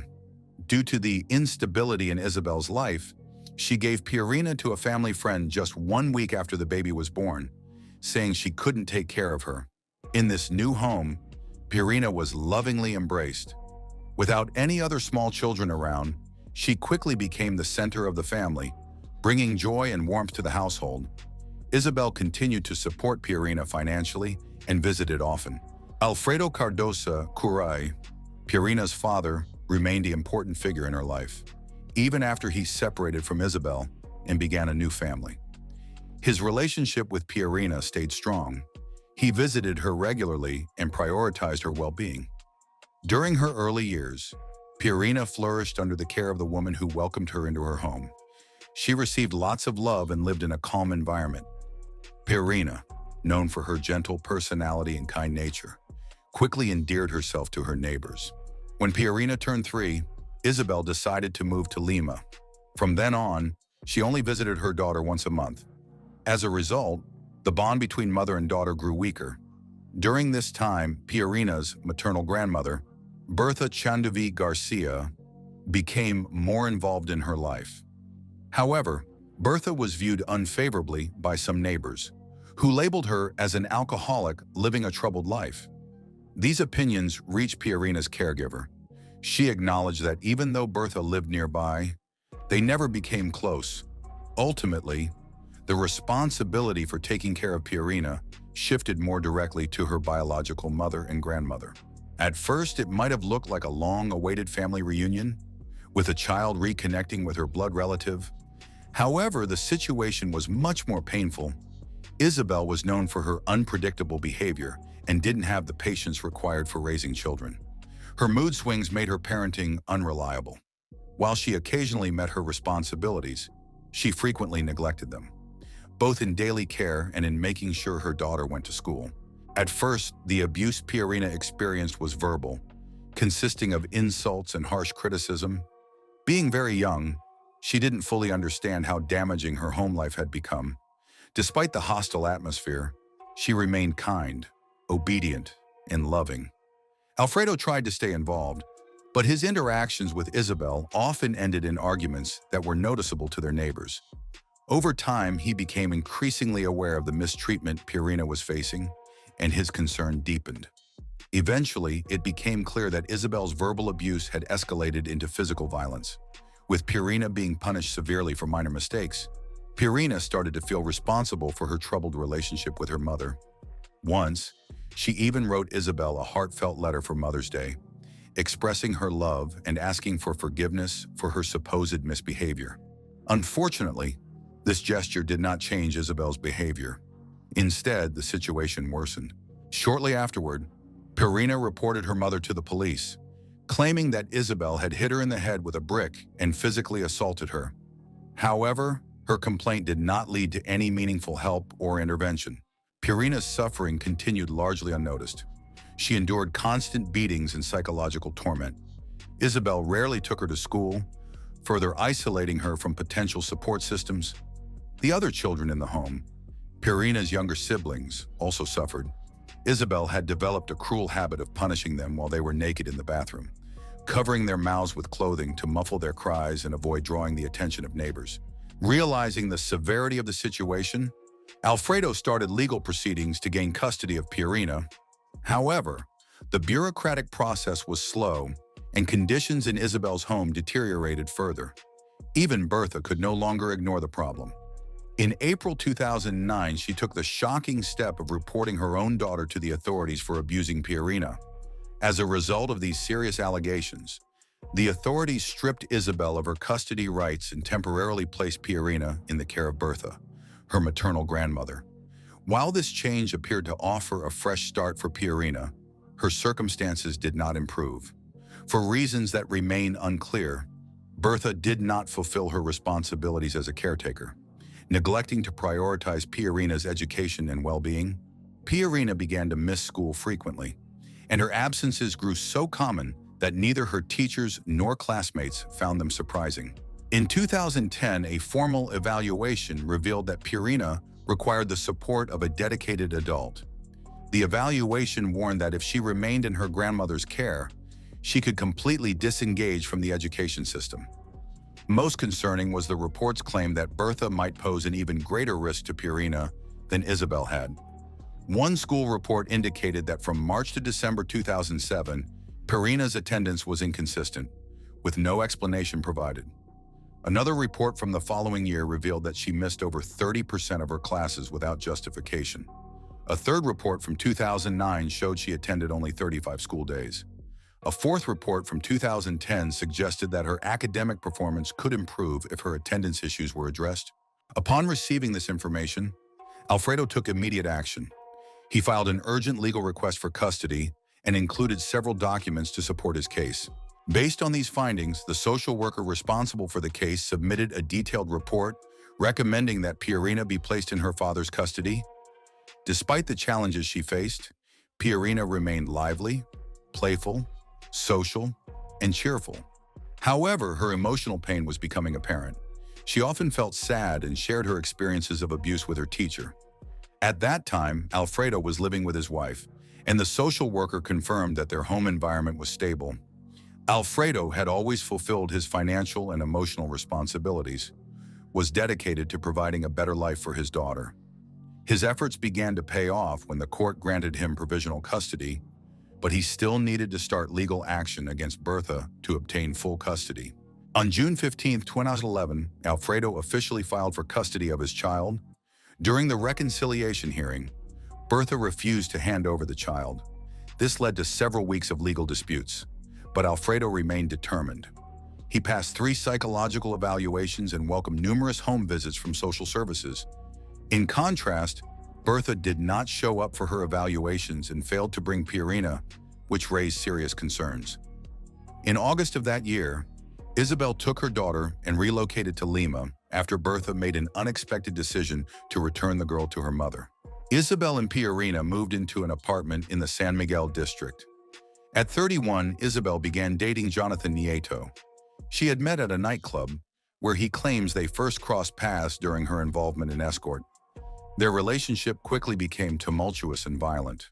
Jonathan frequently stayed at the apartment, which exposed Pierina to their escalating fights, often resulting in physical altercations. Meanwhile, on November 3rd, the family court decided to skip the postponed psychological evaluations for Bertha and speed up the custody process in favor of Alfredo. They sent the case to the public prosecutor for a final decision. Before a final decision could be reached, Pierina's ordeal ended in a devastating way. Less than 2 weeks later, on November 14, 2011, a taxi driver in Lima picked up 2 women, one younger and one slightly older. What seemed like a normal ride quickly turned unsettling. During the trip, the 2 women started arguing, and the driver noticed their discussion was concerning how to create an alibi for a recent crime involving a young girl. When the taxi driver dropped them off at their destination, he quickly went to the nearest police station and reported the incident. The police took his report seriously and sent officers to the address the women provided. What they discovered confirmed the driver's worst fears. The police encountered a shocking scene inside the apartment. In the bathroom, they discovered a young girl named Pierina, just 9 years old, lying naked on the cold floor and unresponsive. Her body was marked by severe bruises, and her face had noticeable red blotches.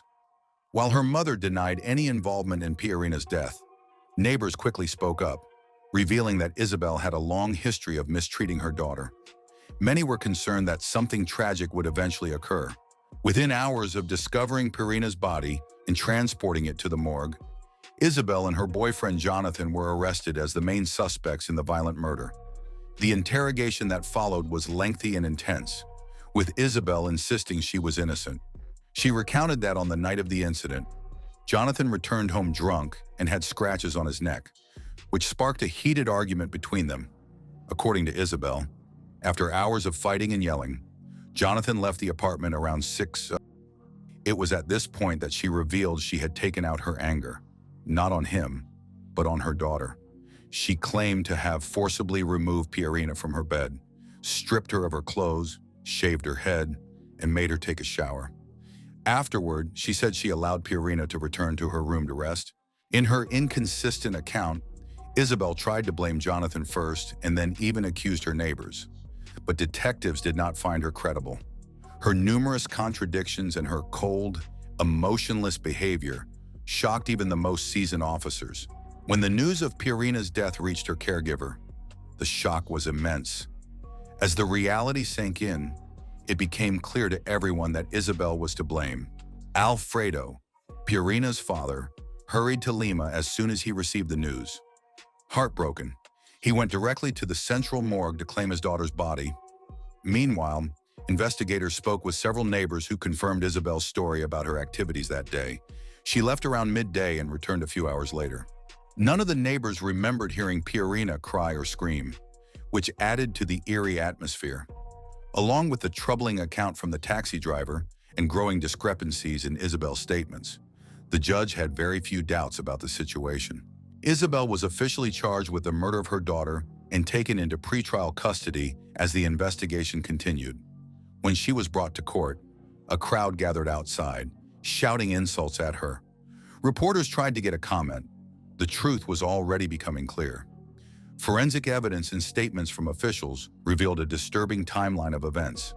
On that tragic day, Isabel violently attacked her daughter in the shower, covering Pirina's mouth to muffle her cries. This was corroborated by faint marks around Pirina's lips, suggesting smothering. During the assault, Pirina lost consciousness, and Isabel, thinking her daughter was dead, left her lying motionless. The autopsy revealed signs of abuse, leading investigators to believe there was an attempt to stage the scene to implicate someone else in the crime. Forensic experts concluded that the cause of death was suffocation due to obstruction of the airway. Detectives believed Isabel's midday trip outside was a deliberate effort to create an alibi. Jonathan was cleared of any suspicion. As it was shown, he was not in the apartment when the injuries occurred. There was confusion in the media regarding the identity of the woman who accompanied Isabel in the taxi.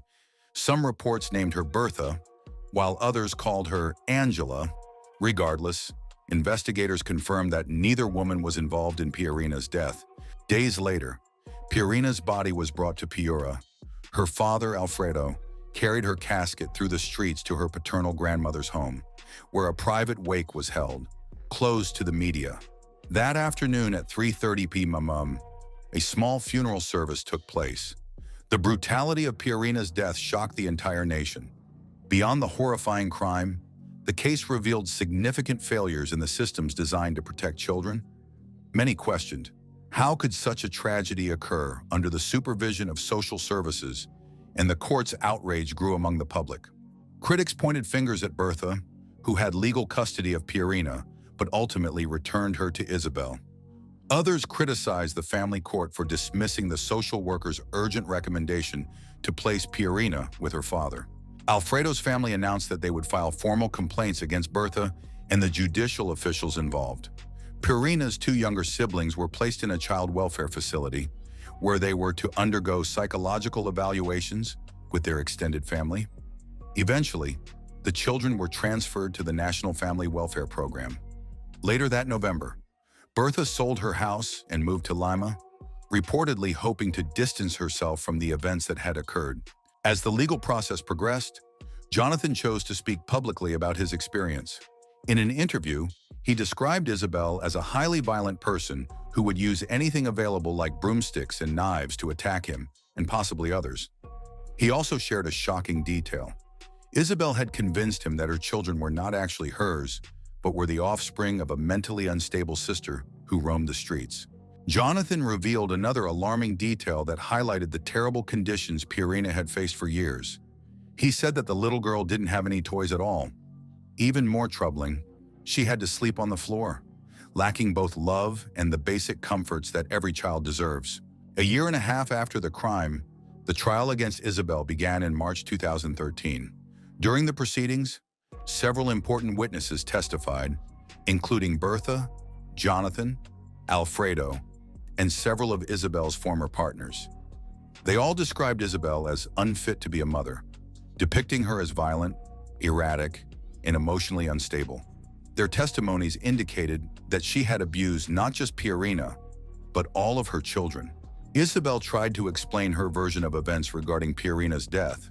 During her testimony, she became emotional and repeated that she was innocent. Despite her claims, the evidence and witness statements were too strong to ignore. The court convicted her, and the prosecutors asked for the maximum punishment under Peruvian law, which is a life in prison. They also requested about $10,000 in civil compensation for Pierina's family. On November 7, 2013, Isabel was sentenced to life in prison. During the final hearing, the court presented results from a psychological evaluation carried out during the investigation. The report indicated that Isabel displayed psychopathic traits, calculated behavior, a concerning lack of empathy, and a total disregard for the emotional pain of others. She was characterized as someone skilled in manipulation, especially towards those she viewed as vulnerable. Her defense team filed an appeal, but the higher court rejected it and maintained the original ruling. The only change is that the sentence will be reviewed after 35 years in 2046. Bertha continued to attribute her daughter's actions to her own difficult history. However, there is no evidence that she faced any legal repercussions for her involvement in the circumstances surrounding Pierina's death, even though she was once the legal guardian.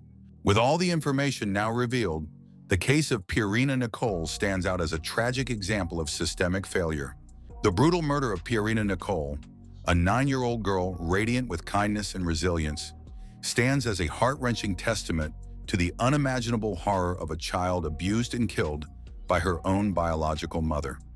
Isabel Mirella Tello Shanduvi, Pierina's life, filled with love from her father and caregiver, yet shattered by her mother's relentless verbal and physical violence, ended in a tragedy that devastated Peru.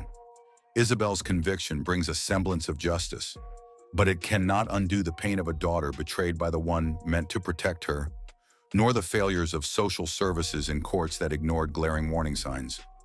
Pierina's story is a searing call for urgent reform to ensure no child suffers such betrayal and neglect again. As Alfredo and countless others carry her memory forward, Pierina's legacy must drive a fierce commitment to protect every child's right to safety, love, and a future free from harm. It was the 4th of July, a time for celebration. Raul was unaware that someone was approaching from behind.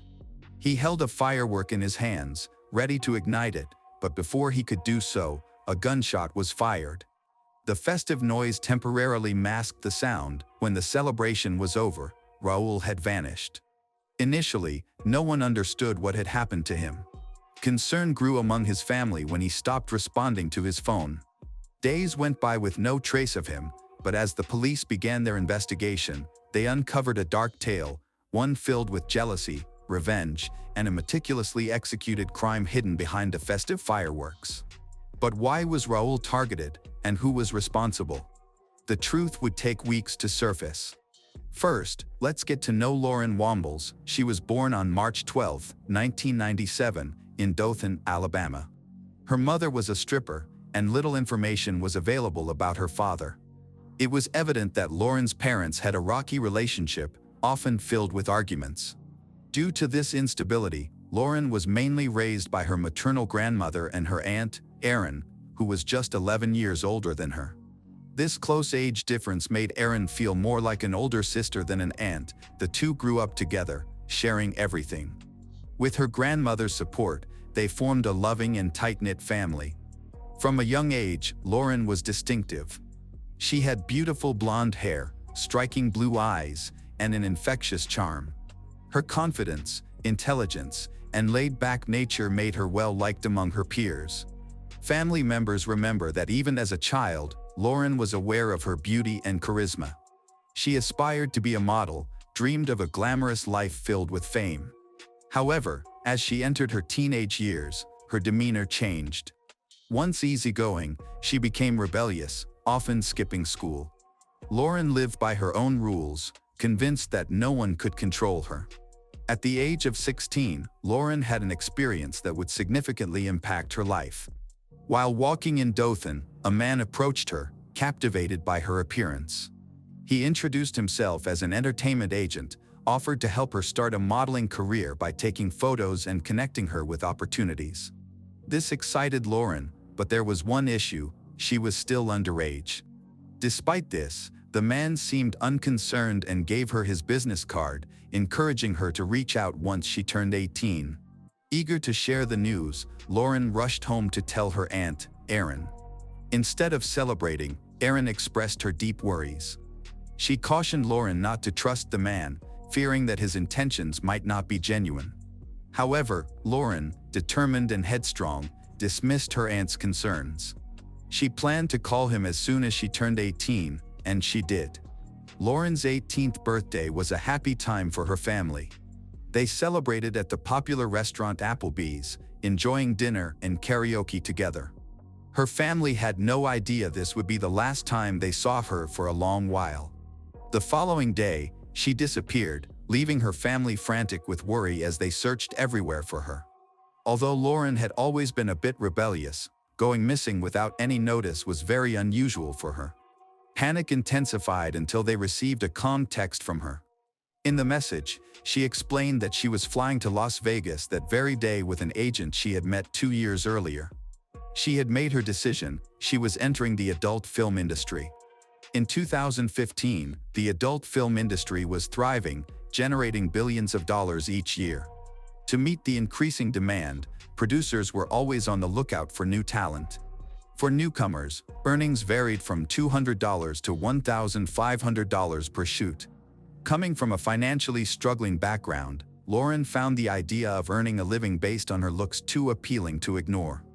Upon her arrival in Las Vegas, she realized she needed a memorable and impactful stage name. Inspired by the elegance of gold, she chose Aubrey Gold as a tribute to her mother. Her agency quickly transformed her appearance by fixing her teeth, styling her hair, smoothing out minor scars on her face. She received designer outfits, luxurious shoes, and flashy accessories. Now ready and polished, she dove wholeheartedly into the industry, filming 32 videos, collaborating with some of the biggest studios within just 6 months.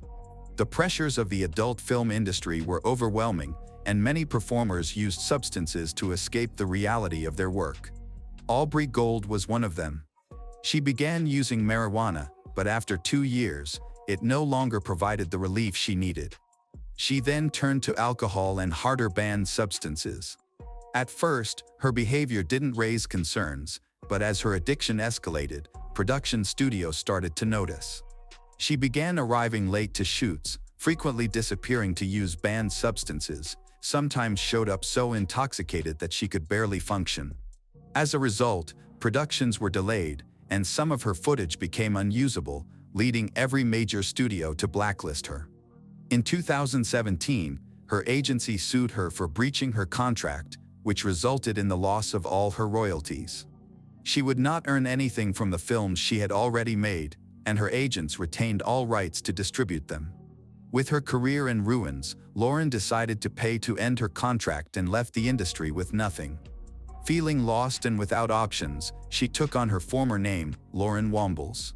With no place to turn, she returned to her grandmother's and aunt's home in Alabama. Despite her struggles, they welcomed her back with open arms, committed to helping her rebuild her life. Lauren began working as a waitress at a local restaurant, where she met a young man her age who was described by her family as kind and caring. Although his identity is unknown, by the time Lauren turned 20, she was pregnant with his child. They was excited about their future and embraced the pregnancy with joy.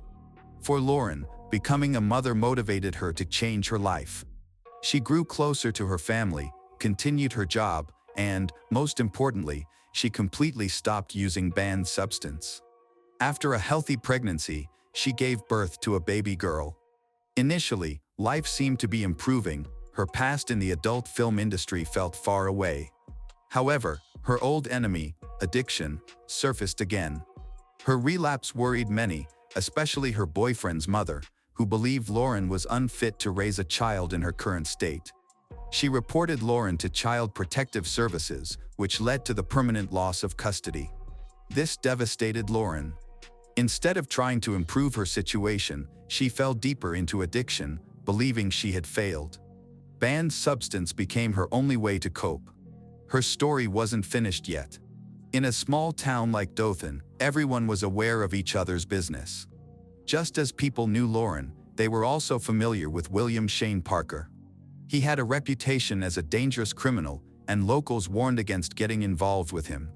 Although he claimed to have served in the military, he returned home to a life of theft and murder for hire. By late 2019, she got her chance in an unexpected place, the Dothan County Jail. Lauren had been arrested for a minor offense and sentenced to 45 days in jail, while Shane was incarcerated for more serious charges. Lauren became fascinated by the prospect of meeting him, drawn in by his infamous reputation. While they were both locked up, they began exchanging letters and messages through other inmates. Once Lauren was released, she was committed to waiting for Shane. When he finally got out, they quickly began a tumultuous relationship. Despite her aunt's pleas to leave Shane and her banning him from their home, Lauren remained undeterred. Shane and Lauren spent every day together, using banned substance and committing minor crimes. Soon, they moved to Graceville, just 10 miles from Dothan. There, Shane introduced Lauren to an important figure in his life, Jeremy Odell Peters. Peters, who was 20 years older than them, owned a successful construction company in Florida, but it served as a cover for his true business, banned substance trafficking.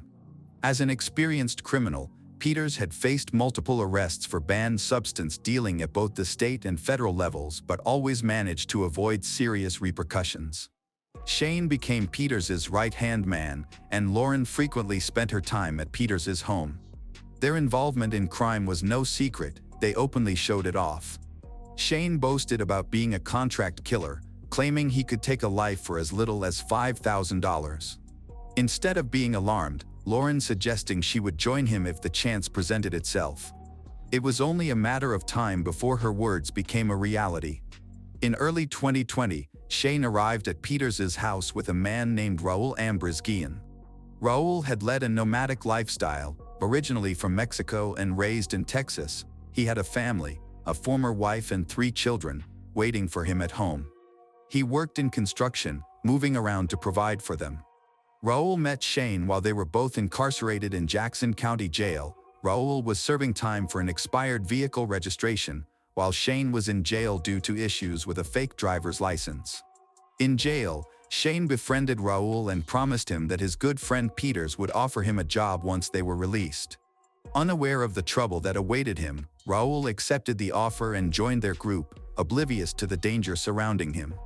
On July 26, 2020, Raul's situation took a dark turn. After several days without any contact, his family filed a missing person report with the Jackson County authorities.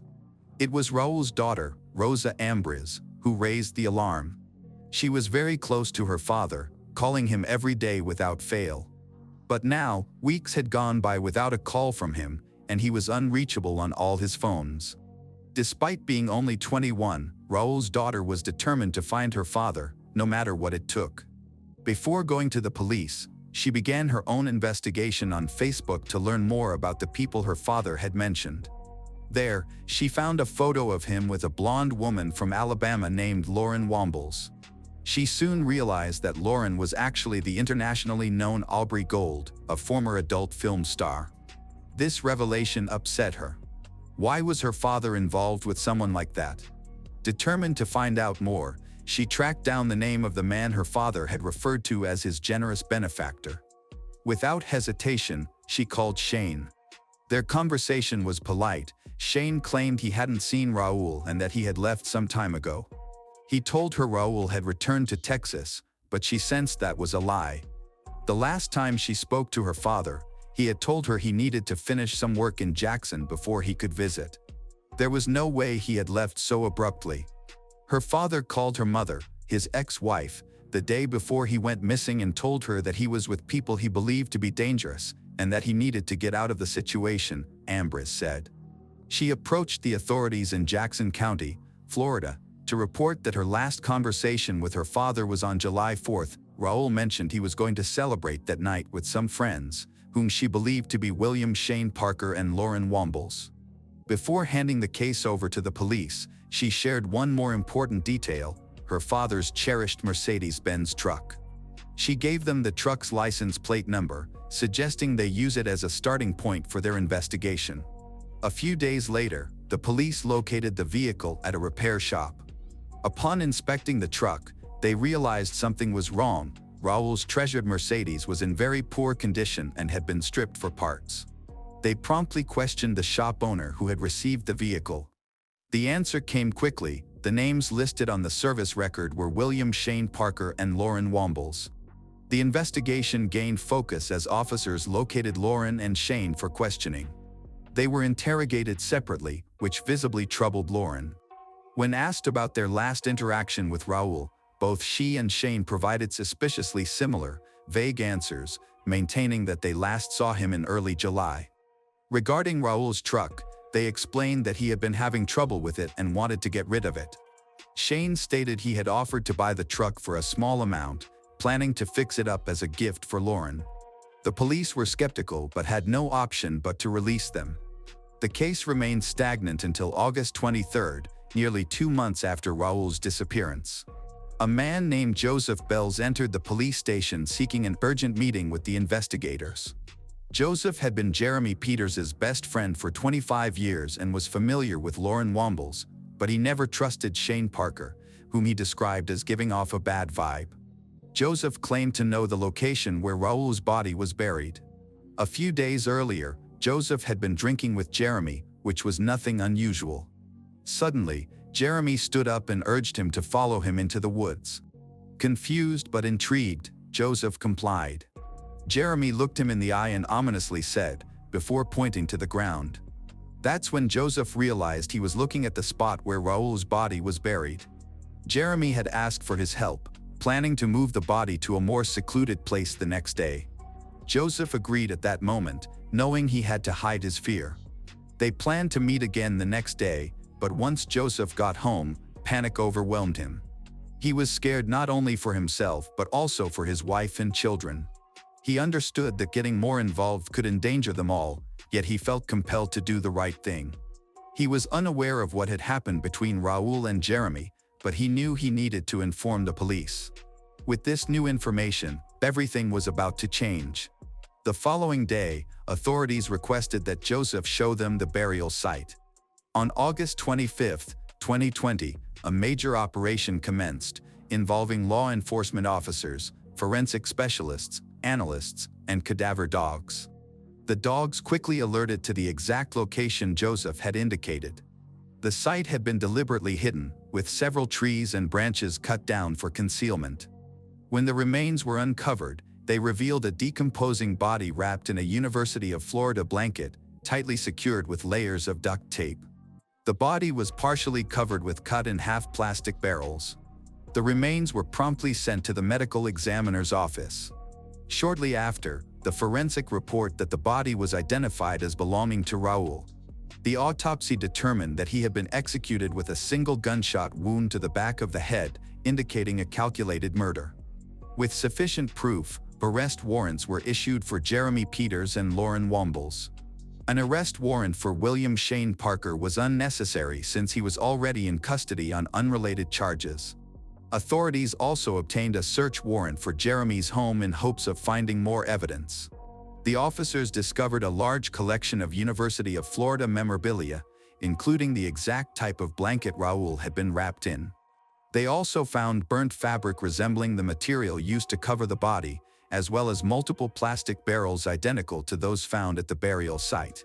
Lauren was quickly found at her Aunt Erin's house in Dothan, Alabama. She was arrested immediately and later extradited to Florida as a suspect in a murder investigation. Initially, she denied any involvement, lied, and tried to deflect blame. However, it became evident that neither Lauren nor her alter ego, Aubrey Gold, were dangerous criminals. They were simply two troubled sides of the same person, and eventually, under pressure, both broke down. Finally, Lauren revealed the truth: Shane Parker was behind the murder. On July 4, 2020, Lauren, Shane, and Jeremy were drinking together when Jeremy expressed his desire for Raul to be killed. He fabricated the belief that Raul was part of a Mexican gang and he saw it as a threat to his business. In reality, Raul was just an ordinary man and a hardworking father with no gang connections. By the time the accusations arose, the decision to target Raul had already been made. That night, Lauren was given a specific task. She was to bring Raul to Jeremy's house by pretending they were celebrating Independence Day. Jeremy would not be there because he understood the risks of being present when things went wrong. Raul, completely unaware of the plan, happily accepted the invitation and arrived in a festive mood. At some point during the gathering, Lauren handed him some fireworks as part of their scheme. Excited, Raul lit the fireworks and gazed at the beautiful display. Suddenly, he was shot in the back of the head by Shane, who had crept up on him. Raul collapsed immediately. Then, to make sure Guillen was dead, he was beaten with a shovel. The next thing she remembered was waking up the next morning to see Shane and Jeremy loading Raul's body into a truck. However, investigators were hesitant to believe Lauren. She had lied numerous times before. To prove her credibility, she told them that the murder weapon had been cut in half and thrown into a storm drain in Dothan. Authorities searched the area, doubtful of her story, but they found the gun exactly where she had indicated. This confirmed that she was telling the truth. With this incriminating evidence, prosecutors built their case against the suspects. William Shane Parker was charged with second-degree murder, while Jeremy Odell Peters, who had planned the murder under false pretenses, was also charged with second-degree murder as a principal offender. Lauren agreed to a plea deal knowing she couldn't avoid the consequences. In exchange for a reduced sentence of 10 years, she testified against Shane and Jeremy. Despite her fear of Shane, who had been abusive toward her for years, she found the courage to speak out, and her testimony helped secure the convictions. In October 2021, the court delivered its verdicts. Jeremy Odell Peters was convicted of being an accessory to murder and corpse abuse. He sentenced to 20 years in prison. William Shane Parker received a life sentence without parole. Lauren Wombles, now 27, is serving her sentence and is scheduled for release in 2031. This outcome was far from what she imagined at 18, when she left home seeking fame in the adult film industry. Unfortunately, she ended up in a cycle of addiction, crime, and violence, must now deal with the repercussions of those choices. On February 24, 2023, at around 7:40 a.m., a 911 call was made from a home in Virginia. The dispatcher could only hear muffled moans before the call ended abruptly. 15 minutes later, another call came in from a man who said he had attacked an intruder attacking his wife. When police arrived, they discovered a shocking scene. A woman had been stabbed multiple times, and a man was dead from 2 gunshot wounds.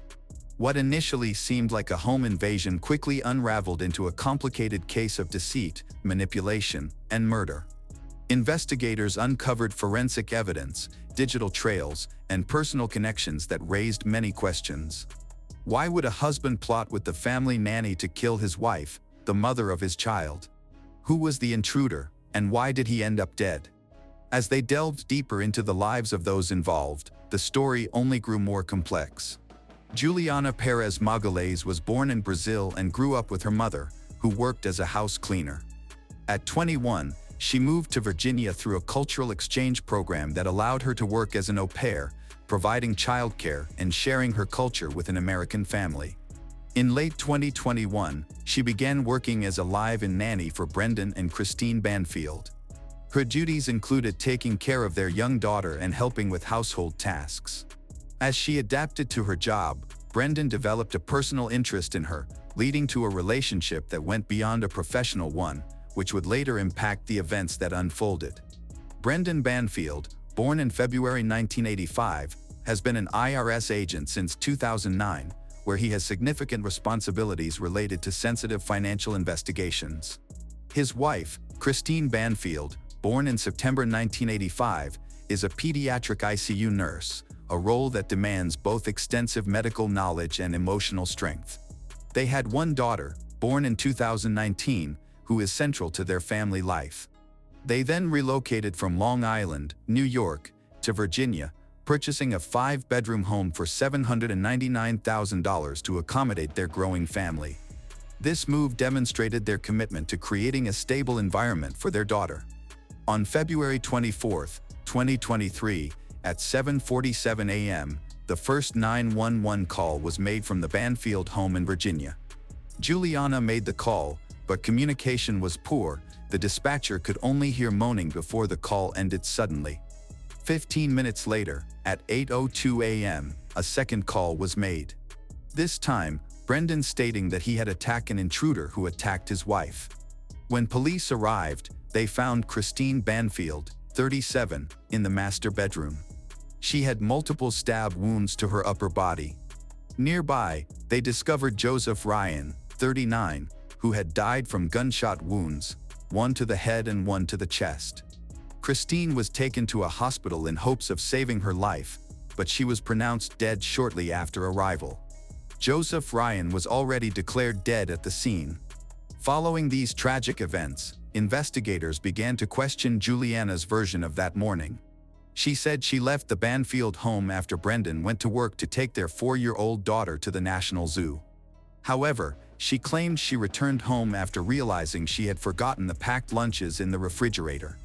Detectives found her story suspicious due to its timing and the circumstances of her return.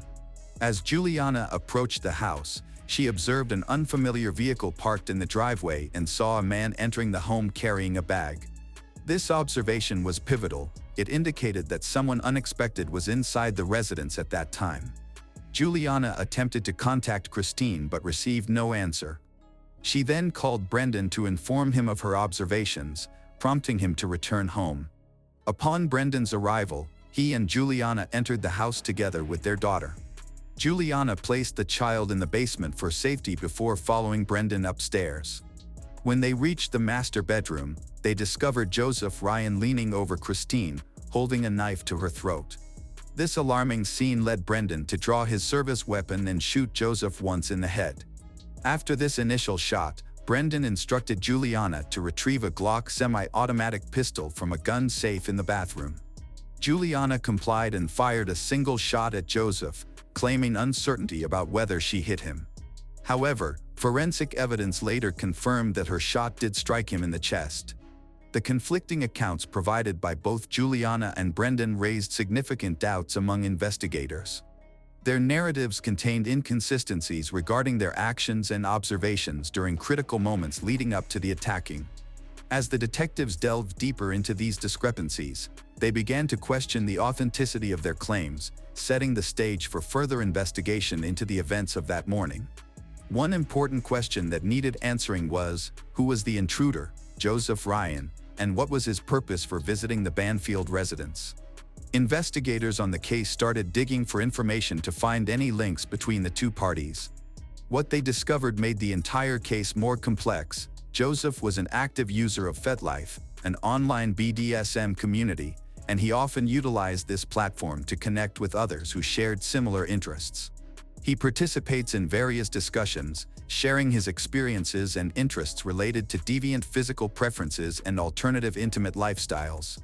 His profile indicated a willingness to explore unconventional relationships, which was a significant aspect of his life.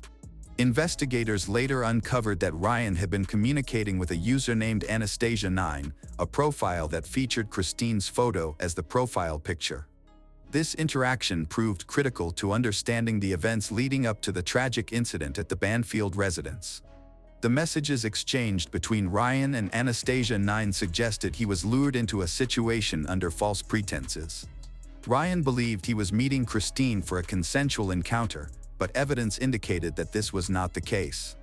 The profile of Anastasia 9 was maintained on Christine's computer, which raised immediate red flags for investigators.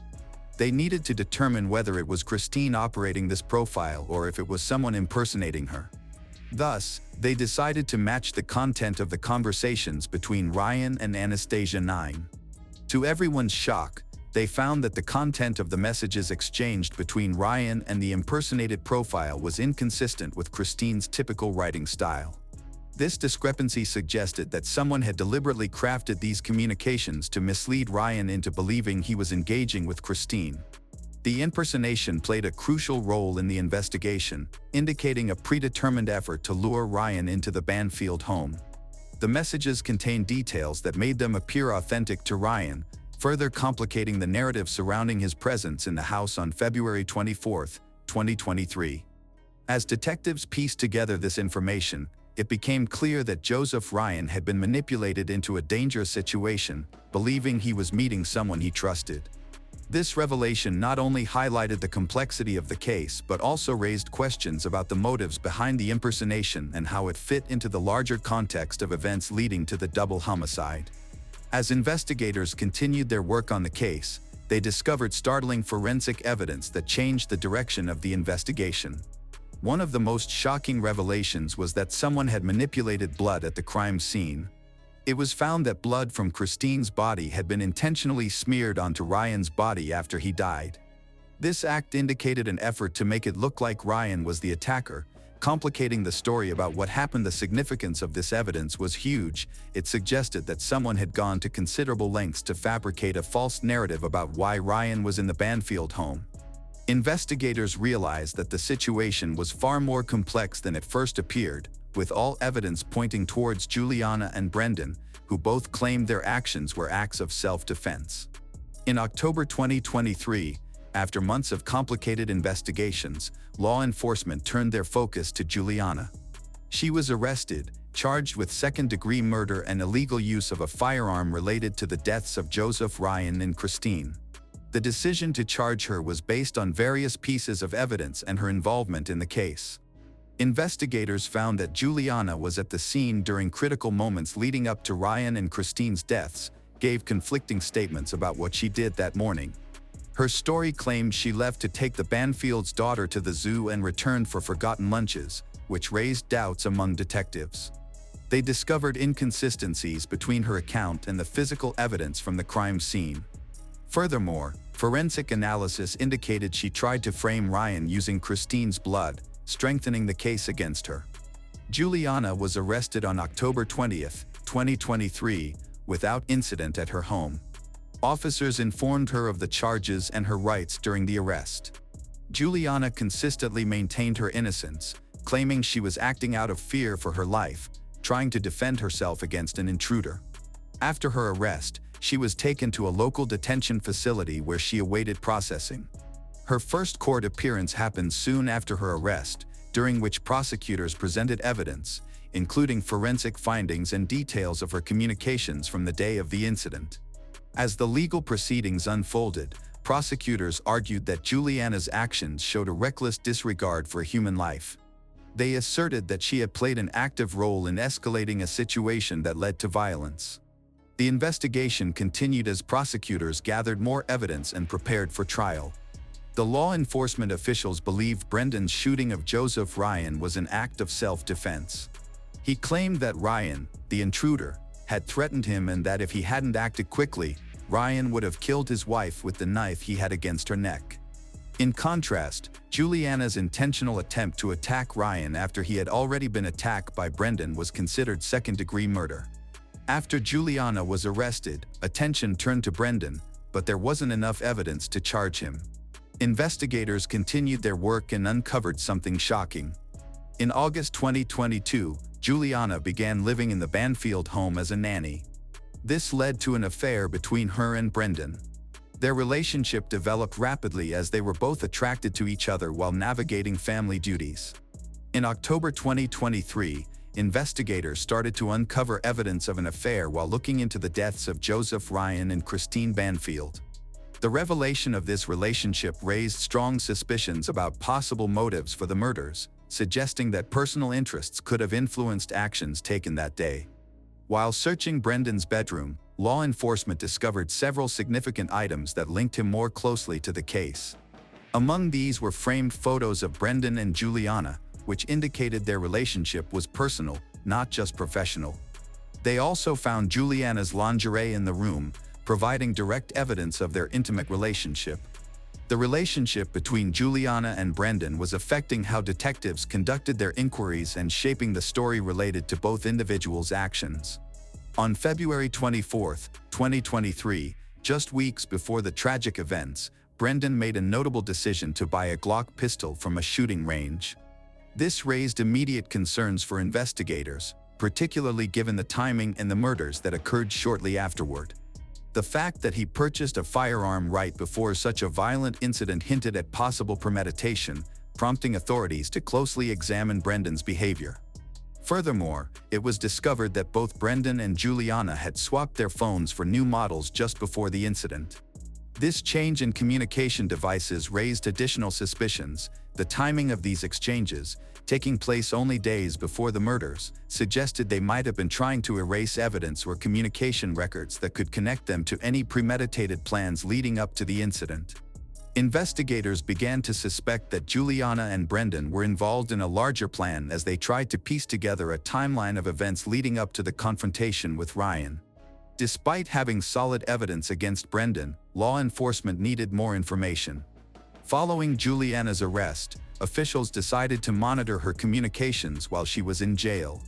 This included listening in on phone calls between Juliana and Brendan, a common tactic in high-profile investigations where understanding the suspect's relationship could uncover valuable evidence.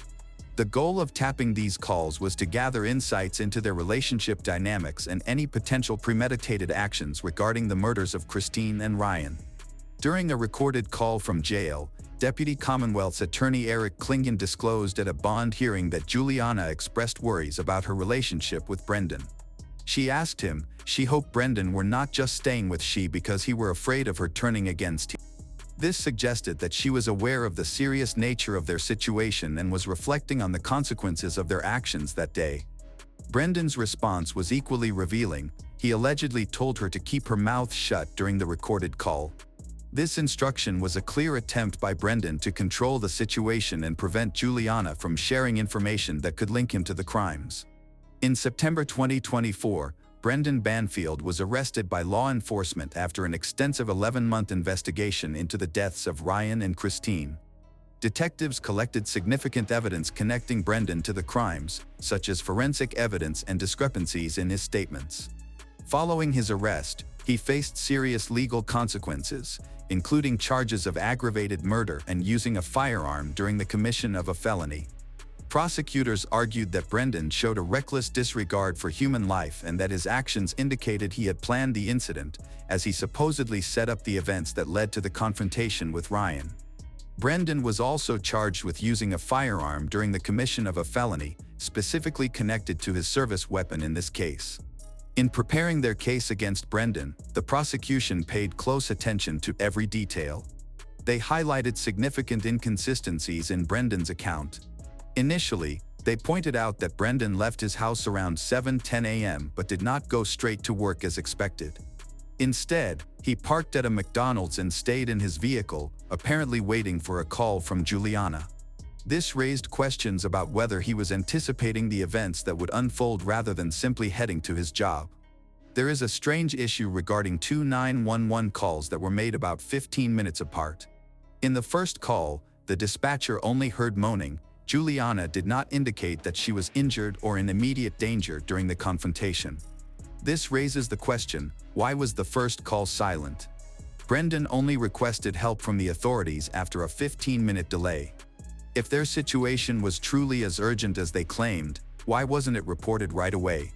Perhaps it was because they hadn't finished dealing with the two victims yet. Another significant mistake noted by the prosecution involved Brendan using a second weapon after he attacked Ryan. Juliana stated that Brendan asked her to get a pistol from a gun safe in the bathroom. This request is puzzling. If Joseph was still a threat after being shot in the head, why would Brendan need Juliana to attack him again? This inconsistency raises doubts about the urgency of their alleged self-defense. The prosecution argued that Brendan was not just an innocent bystander, but an active participant in a deliberate scheme that led to Ryan and Christine's deaths. Investigators found evidence indicating that Brendan created a fake profile on the fetish website FedLife, using the name Anastasia9. He initially used this profile himself, then had Juliana use it to trick Ryan into coming to the Banfield home. The prosecution claimed this showed Brendan's willingness to use deceit to achieve his objectives. Additionally, there was a clear motive and direct evidence connecting him to Christine's murder. Witnesses testified that Brendan expressed a desire to be free from his marriage shortly after starting his affair with Juliana. This desire for freedom was seen as a key motive for his actions that day. After the murder, he tried to manipulate the evidence by smearing Christine's blood on Ryan to frame him. On October 29, 2024, an important development took place in the case involving Juliana. She was charged with second-degree murder and use of a firearm related to the deaths of Joseph Ryan. As the investigation unfolded, more evidence gathered against her, leading to talks about a possible plea deal. Ultimately, Juliana agreed to a plea deal that changed her charges. She pleaded guilty to voluntary manslaughter, which is a lesser charge than second-degree murder. This decision was reached through negotiations between her defense attorney and the prosecutors. This process involved discussions about the evidence against her, potential sentencing outcomes, and any cooperation she might provide regarding Brendan Banfield or other aspects of the case. By pleading to a lesser charge, Juliana aimed to reduce her potential sentence compared to what she might have faced if convicted of second-degree murder. This strategic move was intended to mitigate her legal consequences. The turning point in the plea agreement came when Juliana agreed to cooperate with law enforcement, providing information about Brendan and other relevant details related to the case, especially what transpired on the day of the murders. This cooperation was beneficial for both parties, offering Juliana a more favorable outcome while assisting prosecutors in building their case against Brendan. October 29, 2024, was the day when months of negotiations between the two parties came to an end. Juliana agreed to cooperate with the authorities. As for her new sentence details, she could face 10 years in prison but may be released with credit for time served.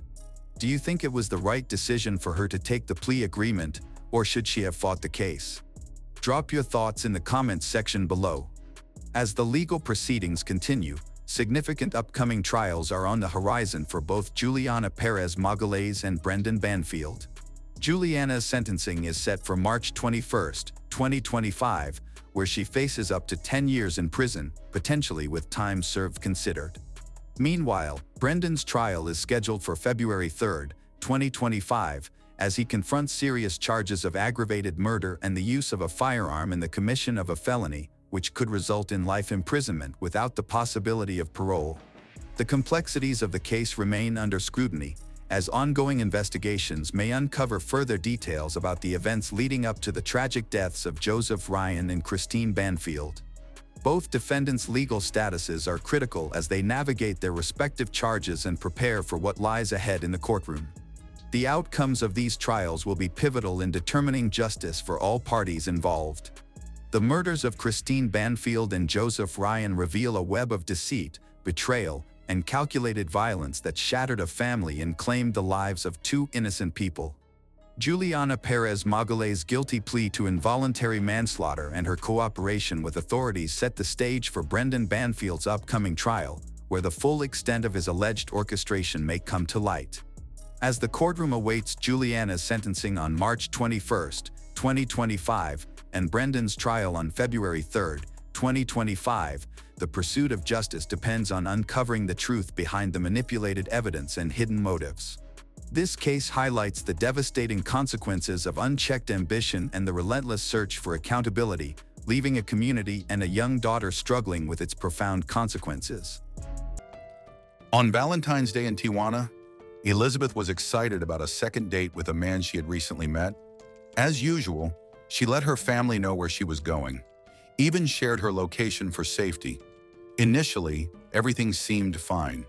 However, her messages suddenly stopped. Her phone went quiet, and her car was missing.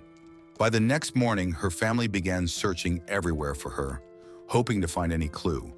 What they uncovered shattered their hearts and revealed a more disturbing situation in the city. Elizabeth was not alone. Her case was just the start of a troubling pattern. Elizabeth Martinez Figueroa was born in 1996 in Tijuana, Baja California, a city on the border between Mexico and the United States. She was the youngest of 7 siblings. People who knew her described Elizabeth as a cheerful and gentle young woman who had a strong bond with her mother. Her mother was more than just a mother to her. She was her anchor, confidant, and main source of strength. By early 2022, Elizabeth accomplished something her family had never achieved before. She graduated with a degree in international trade and business from a private university. This was a significant milestone, but it didn't satisfy her ambitions. She aspired to pursue a master's degree to create more opportunities for herself and her family. While planning her educational journey, Elizabeth also managed a small clothing business. To boost her income, she worked as a dancer in a bar located in Zona Norte, a popular nightlife area for both tourists and locals. Like many women in her situation, Elizabeth was careful. She kept her family updated, especially when meeting clients. She shared her location, maintained communication, and trusted her instincts. This cautious habit would later play a crucial role in the effort to track her last movements. On February 14, 2022, Valentine's Day, Elizabeth seemed excited. She had lunch with her mother that afternoon, which turned out to be their last meal together. Later that evening, she had a second date with a man she had recently met at work. He was American. Elizabeth confided in her brother, expressing that while she was uncertain about him, her curiosity led her to give him another chance. Staying true to her usual habits, she promised to keep in touch, send updates, and share her location. Some reports indicate they met again at a bar, while others suggest she picked him up near a border crossing in her white SUV. They went to a Brazilian restaurant for dinner and then drove to a motel close to the beaches of Tijuana. Elizabeth informed her family that she would be gone for no more than 4 hours. At the start of the night, everything appeared normal. She kept sending her location, and her messages reassured her family about her safety. They knew where she was and who she was with. However, then the updates suddenly stopped. There were no more messages, no answered calls, and no signs that she was moving. This silence was not just worrisome, it was overwhelming. Her family's anxiety grew rapidly. The lack of communication was completely out of character for someone as careful and responsible as Elizabeth. It quickly became a clear sign that something was seriously wrong. As the hours went by, the feeling of dread intensified, marking the onset of a nightmare that no one was ready to face. When hours went by without any news of Elizabeth, her family didn't hesitate to take action. That same night, filled with fear and uncertainty, they started searching for her on their own. Their first stop was the bar where she worked, but the response they received was shocking. Elizabeth had not come in that day. Her concerned co-workers provided the family with an important lead, a detailed description of the man she was supposed to meet. They described him as overweight, with light brown skin and visible acne scars. He was a frequent customer at the bar, and although he didn't have a name, the description was detailed enough to help the family in their search. By February 15th, the family was increasingly worried due to the lack of news about Elizabeth. They decided to report her disappearance to local authorities, but encountered a common hurdle: bureaucracy. They were informed that they had to wait 24 hours before they could file an official report. Determined not to delay, they took to social media, creating pages, sharing photos, and soliciting the public's help. Despite their efforts, it felt as though Elizabeth and her white Jeep Liberty had completely disappeared. On February 16th, authorities officially expanded the report to include her missing vehicle. GPS tracking of Elizabeth's phone showed her movements, first to a Brazilian restaurant near the river, then to a motel, and finally to a park. The last recorded location was a downtown hotel in Tijuana. Her brother hurried there, but hotel staff denied him entry, and there was still no sign of Elizabeth or her Jeep. On Thursday, February 17th, her family used the vehicle's GPS history to track it to a street in Zona Norte. A sense of dread settled over them. Something was definitely wrong. Elizabeth's mother and brother drove directly to the location. Although the Jeep was there, Elizabeth was not. They called the police, and officers and firefighters arrived within minutes to secure the area. Their attention quickly turned to the trunk of the vehicle. What they discovered confirmed the worst fears of Elizabeth's family. Her lifeless body was inside, naked and curled up in a fetal position, exhibiting clear signs of violence. The heartbreaking scene devastated her family, leaving them in shock and disbelief. Elizabeth's family spoke out about her murder, the silence and inaction that preceded it. They highlighted a system that failed to respond when she went missing and the long wait for justice.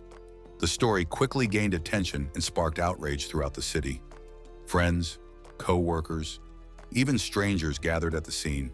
Elizabeth's body was taken to the Forensic Medical Service for a complete autopsy. The findings were troubling. She had multiple blunt force injuries on her face, chest, and abdomen. A deep mark on her neck indicated an attempted strangulation. Additionally, there were signs of asphyxiation due to blockage of both her mouth and nose. Forensic experts determined that asphyxiation was the most likely cause of death. The investigation did not provide any information on possible abuse assault. Nonetheless, the case is officially categorized as a femicide, and an investigation is underway to find her murderer. The tragedy continued for the family after Elizabeth's passing. Just 3 days later, her mother suffered a sudden heart attack and died. Although the official cause was cardiac failure, many believed it was due to overwhelming grief that her body could not bear. As the family laid both mother and daughter to rest, the investigation picked up speed.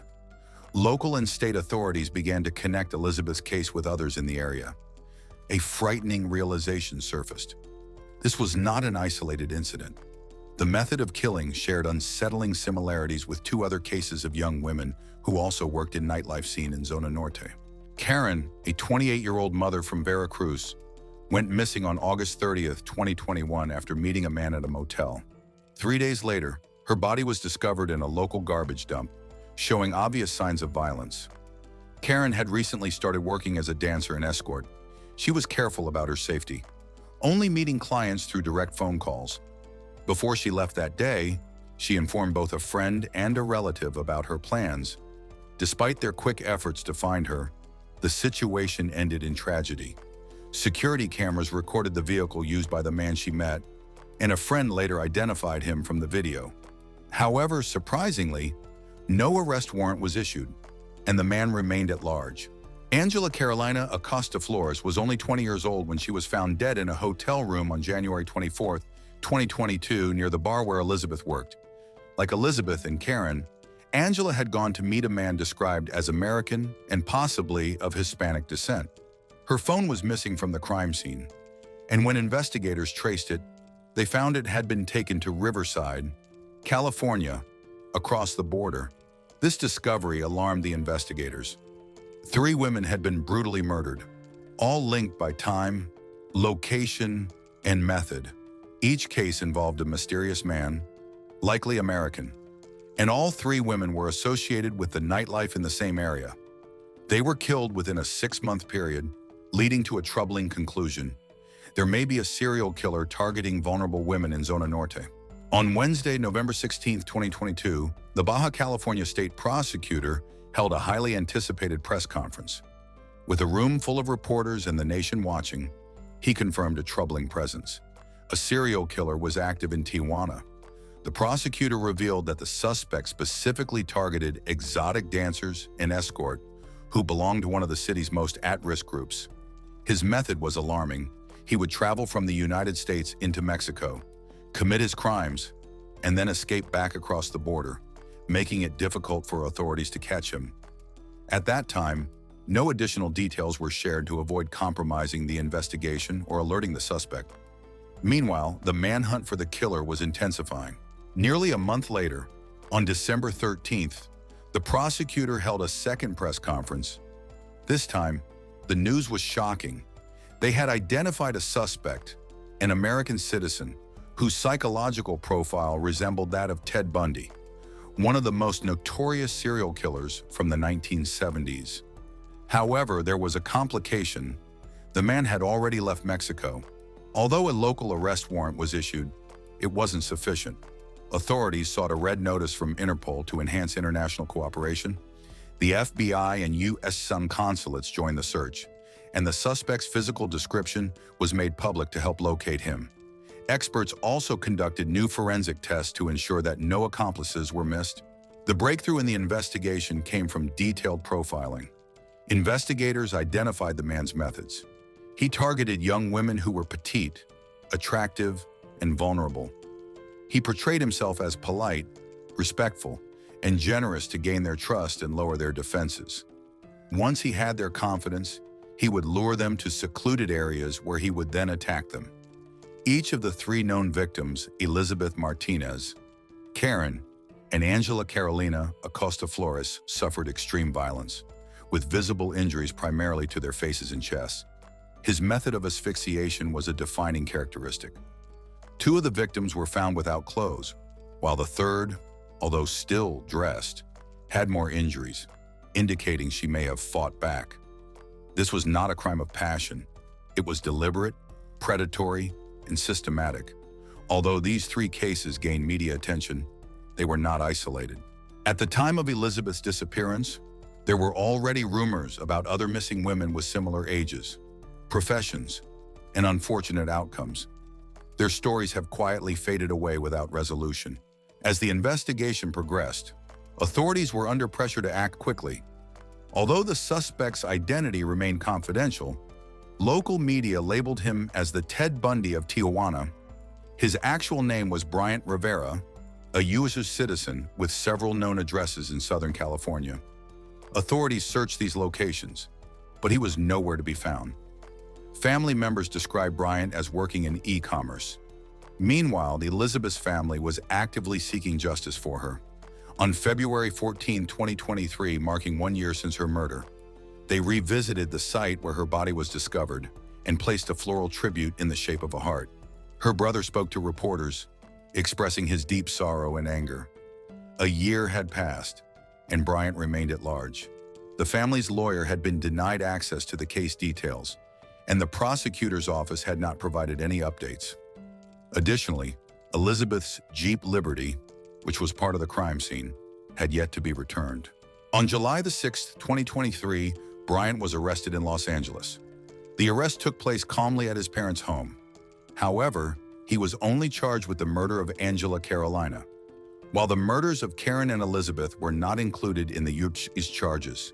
Even though Mexico had made an active extradition request for all three cases, the Baja California prosecutor publicly confirmed Bryant's arrest, stating it was a result of collaboration between local and federal law enforcement agencies in the U.S. Bryant was assigned a public defender and requested bail. The judge denied the bail request, citing concerns about Bryant being a flight risk and a potential danger to women.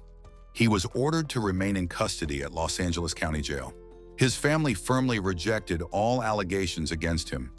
His mother claimed he could never commit such acts of violence, and his sister even wrote a letter to support his character. However, the evidence suggested otherwise. On June 29, 2023, a federal judge in Los Angeles approved Mexico's request to extradite him. Family members of Angela were present at the hearing, along with the brother of Elizabeth. The courtroom was heavy with the sorrow of three grieving families. The judge emphasized that Bryant would remain in custody. As of June 2025, the extradition process is still ongoing. Legal experts estimate it could take up to 2 years to complete. If convicted of all three murders, Bryant could potentially face a total of 180 years in prison. However, due to Mexican law, the maximum sentence he could actually serve is 50 years. In addition, Mexican prosecutors have suggested that Bryant might be connected to a fourth victim, prompting them to investigate unsolved cases of missing women. Investigators are also re-examining surveillance footage from hotels and motels to determine if this predator has been active for a longer period than initially suspected. The situation surrounding Elizabeth has evolved from a personal tragedy to a representation of a larger national issue.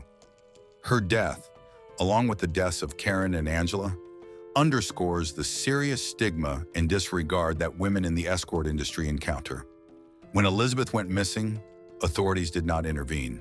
Instead, it was her family who located her. It was her online activity, rather than official procedures, that ultimately pointed to her killer.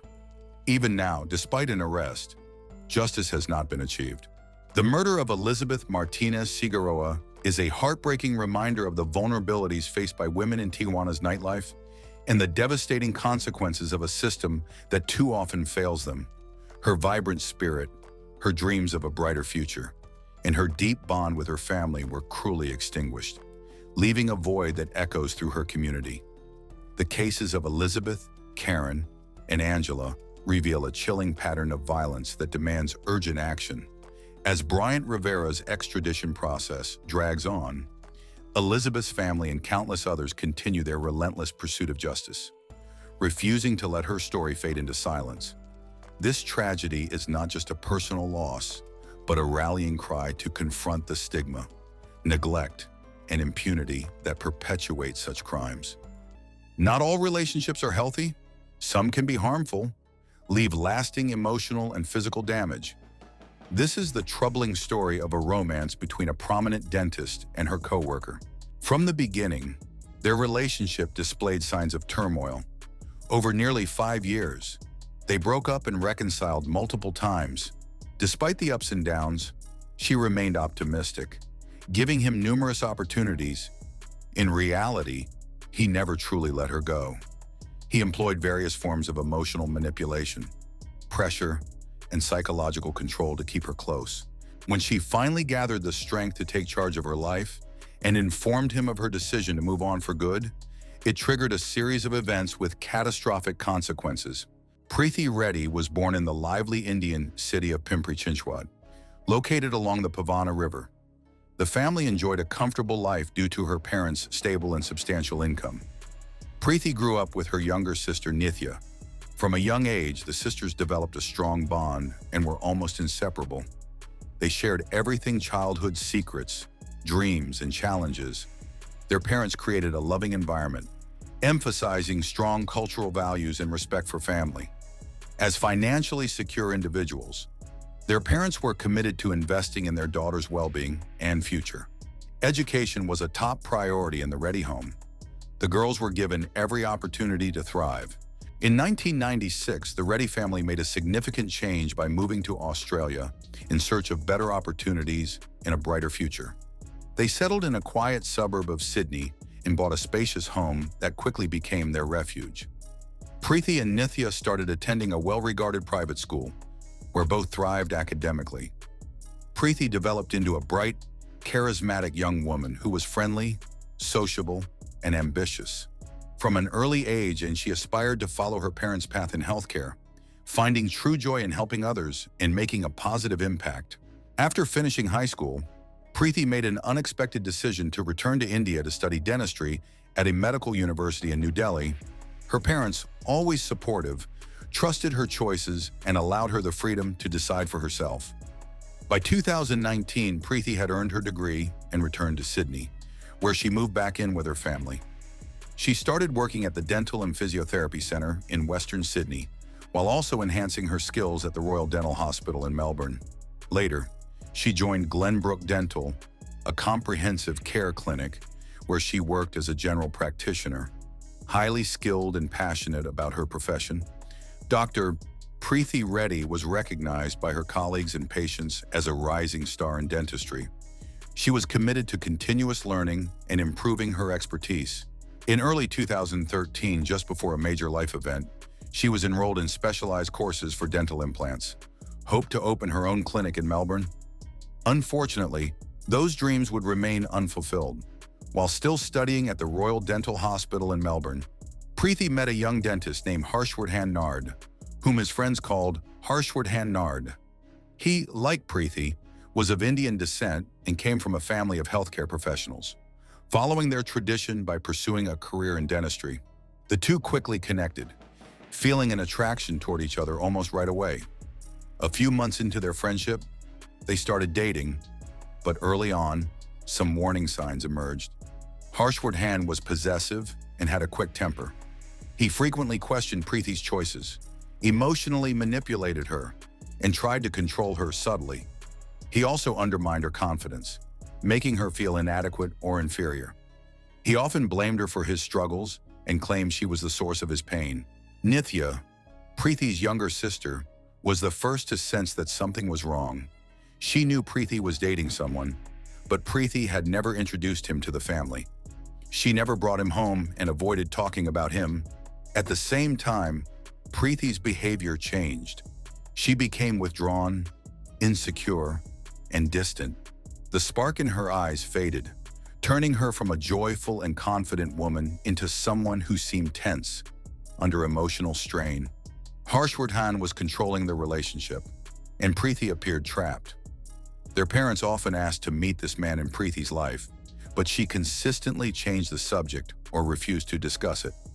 It was clear that she felt uncomfortable in the relationship, yet she remained emotionally tied to Harshvardhan and found it difficult to escape. Harshvardhan lived in Tamworth and worked at a dental clinic.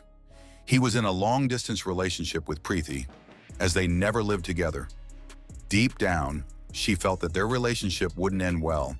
It was unstable, filled with frequent arguments and emotional tension, leaving Preethi feeling overwhelmed. For a long time, she kept their relationship a secret. It wasn't until about 6 months in that she shared it with a few close friends. Preethi's sister, Nithya, met Harshvardhan a few times and immediately disliked him. She later remembered feeling that there was something unsettling about his presence.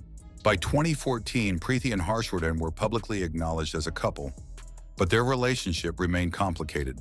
Preethi never introduced him to her parents and refused to meet his family.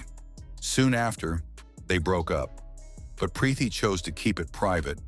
This cycle of breaking up and getting back together continued for years. At times, she wouldn't inform anyone about their breakups, and at other times, she wouldn't admit they had reconciled. It became clear that she felt embarrassed by their unstable relationship. Harshvardhan often accused Preethi of not investing enough in their relationship and pushed her to move to Tamworth so they could live together. However, Preethi was resolute. She didn't want to abandon her career or leave her family in Sydney. Meanwhile, Harshvardhan was unwilling to move for her. In the fall of 2016, Preethi and Harshvardhan broke up again. Preethi wanted it to be final this time, but Harshvardhan wasn't ready to let go. In October, he started planning a surprise party for her upcoming 30th birthday. However, the surprise did not happen because Preethi had already organized a celebration at her parents' house, invited close friends and colleagues, deliberately excluding Harshvardhan. Despite this clear message, Harshvardhan continued to try to re-enter her life. He pleaded for another chance, insisting that he had changed and that things would be different this time. Although he had never been physically aggressive, his constant emotional pressure had caused Preethi significant distress. This lack of visible harm may have contributed to Preethi deciding to give him one last opportunity, hoping for a fresh start. However, things did not improve. Preethi still had emotional feelings for Harshvardhan, which made it difficult to cut ties completely. Additionally, Harshvardhan manipulated her emotions, making her feel guilty for the end of their relationship. In 2018, Preethi made one last attempt to save her relationship, but soon realized that no matter how much she tried or sacrificed, nothing was going to change. That fall, she decided to end it for good. Just a few weeks later, in November, she met a young physician from Melbourne, and they quickly formed a genuine connection. This new man was everything Harshvardhan was not: kind, attentive, and compassionate. For the first time in years, Preethi was open about her relationship, proudly introducing him to her family and friends. She felt truly happy and hopeful about the future. She even considered moving to Melbourne to be closer to him by applying for jobs in the area. Prestigious dental centers quickly responded to her applications, and after receiving multiple offers, she chose a clinic where she hoped to work after completing her responsibilities in Sydney. In December, she excitedly told her friends that she had never felt this way before. She had finally moved on from her past. Her loved ones were delighted to see her so happy. But unfortunately, this joy was short-lived. In January, Harshvardhan found out that Preeti was in a new relationship. Overwhelmed by jealousy and anger, he began contacting her again through calls and messages, hoping to meet her. However, Preeti had decided to move on and ignored all of his attempts to reach her. By February, during a phone conversation with his brother, Harshvardhan admitted that he couldn't accept what he felt was a betrayal. He spoke about Preeti as if she were still his, viewing her new relationship as a personal insult. He expressed that he wouldn't let her marry someone else and suggested he might take extreme actions. At the time, his words seemed like mere bitter threats, stemming from frustration and a sense of powerlessness.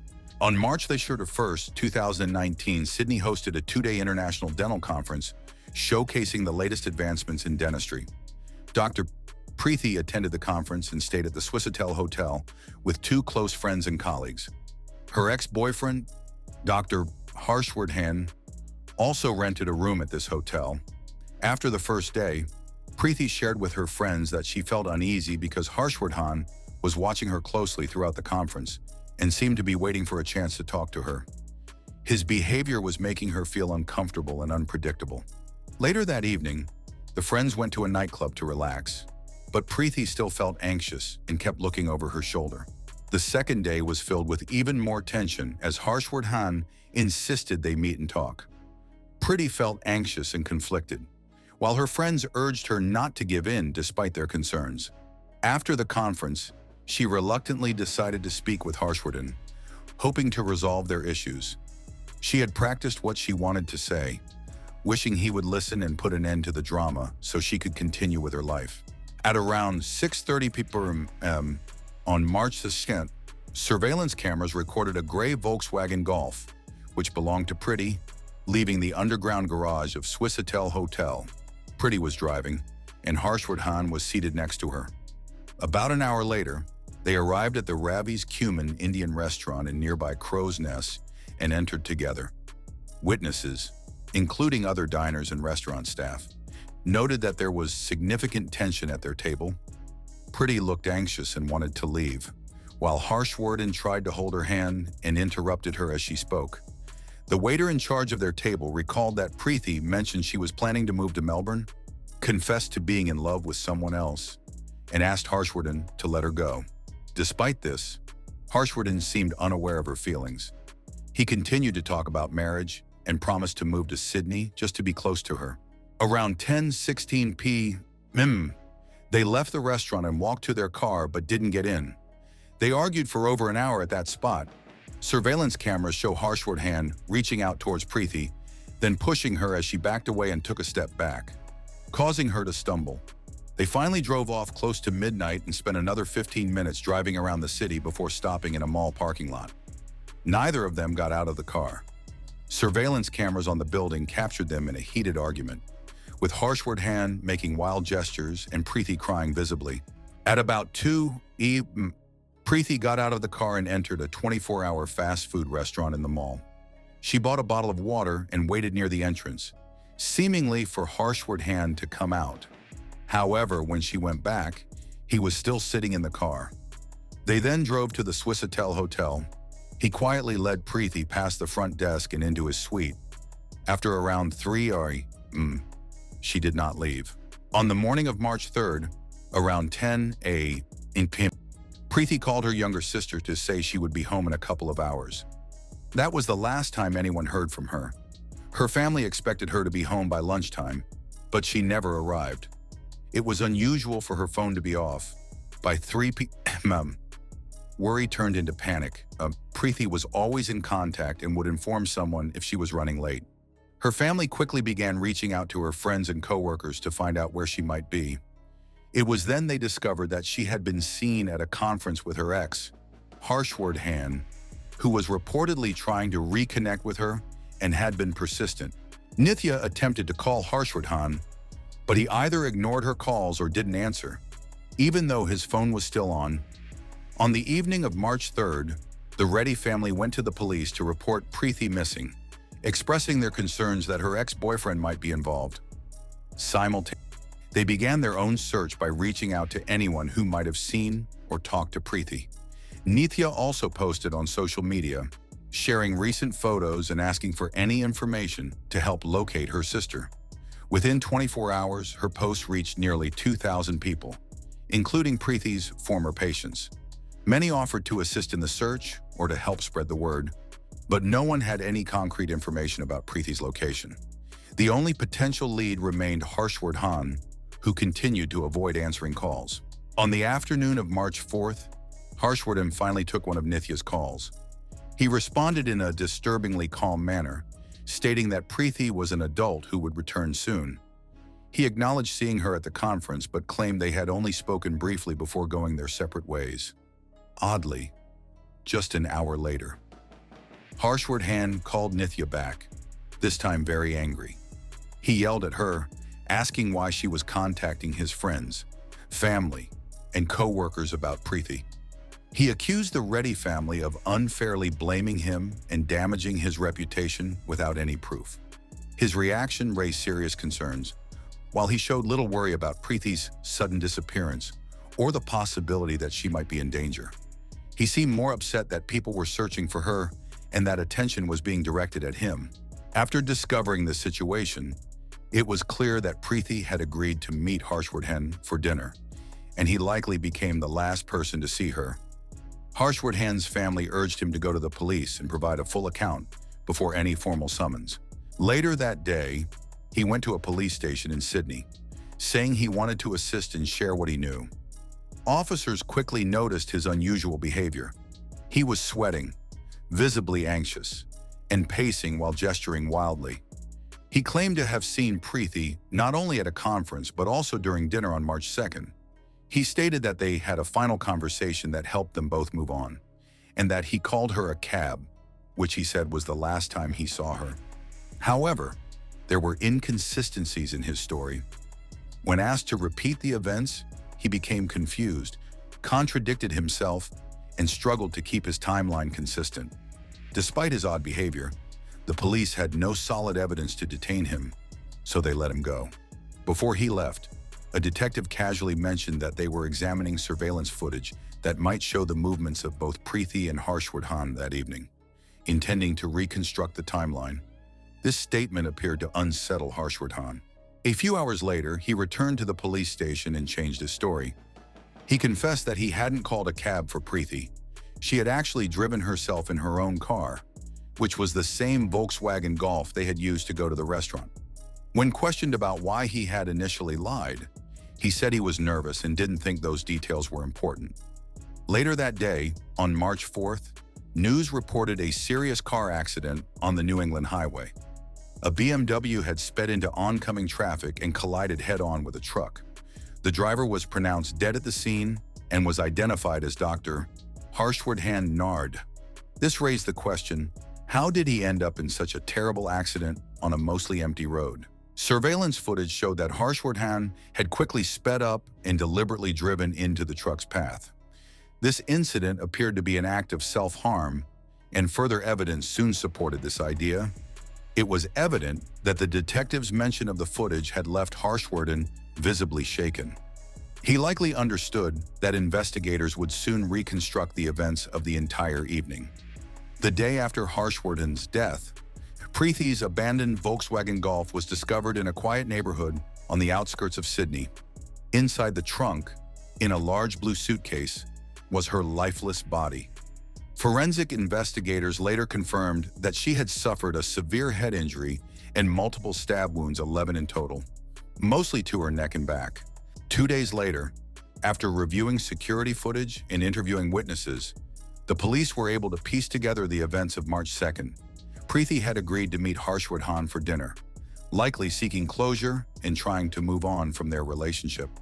A waiter, who overheard parts of their conversation, remembered that Preethi appeared upset and frightened. After dinner, they drove around for a few hours before arriving at Swissotel Hotel. It is suspected that he emotionally manipulated her, a tactic he had used in the past, making her feel guilty. Since she was never seen leaving the hotel, detectives believe that the tragic event likely took place in the room. A forensic investigation uncovered traces of blood in the bathroom, although it had been cleaned so thoroughly that housekeeping noticed nothing unusual. It is thought that Preeti went to the bathroom to call her new partner, and that Harshvardhan, overhearing the call, became enraged. Once she ended the call, he attacked her from behind, hitting her on the head and then inflicting multiple wounds with a sharp object.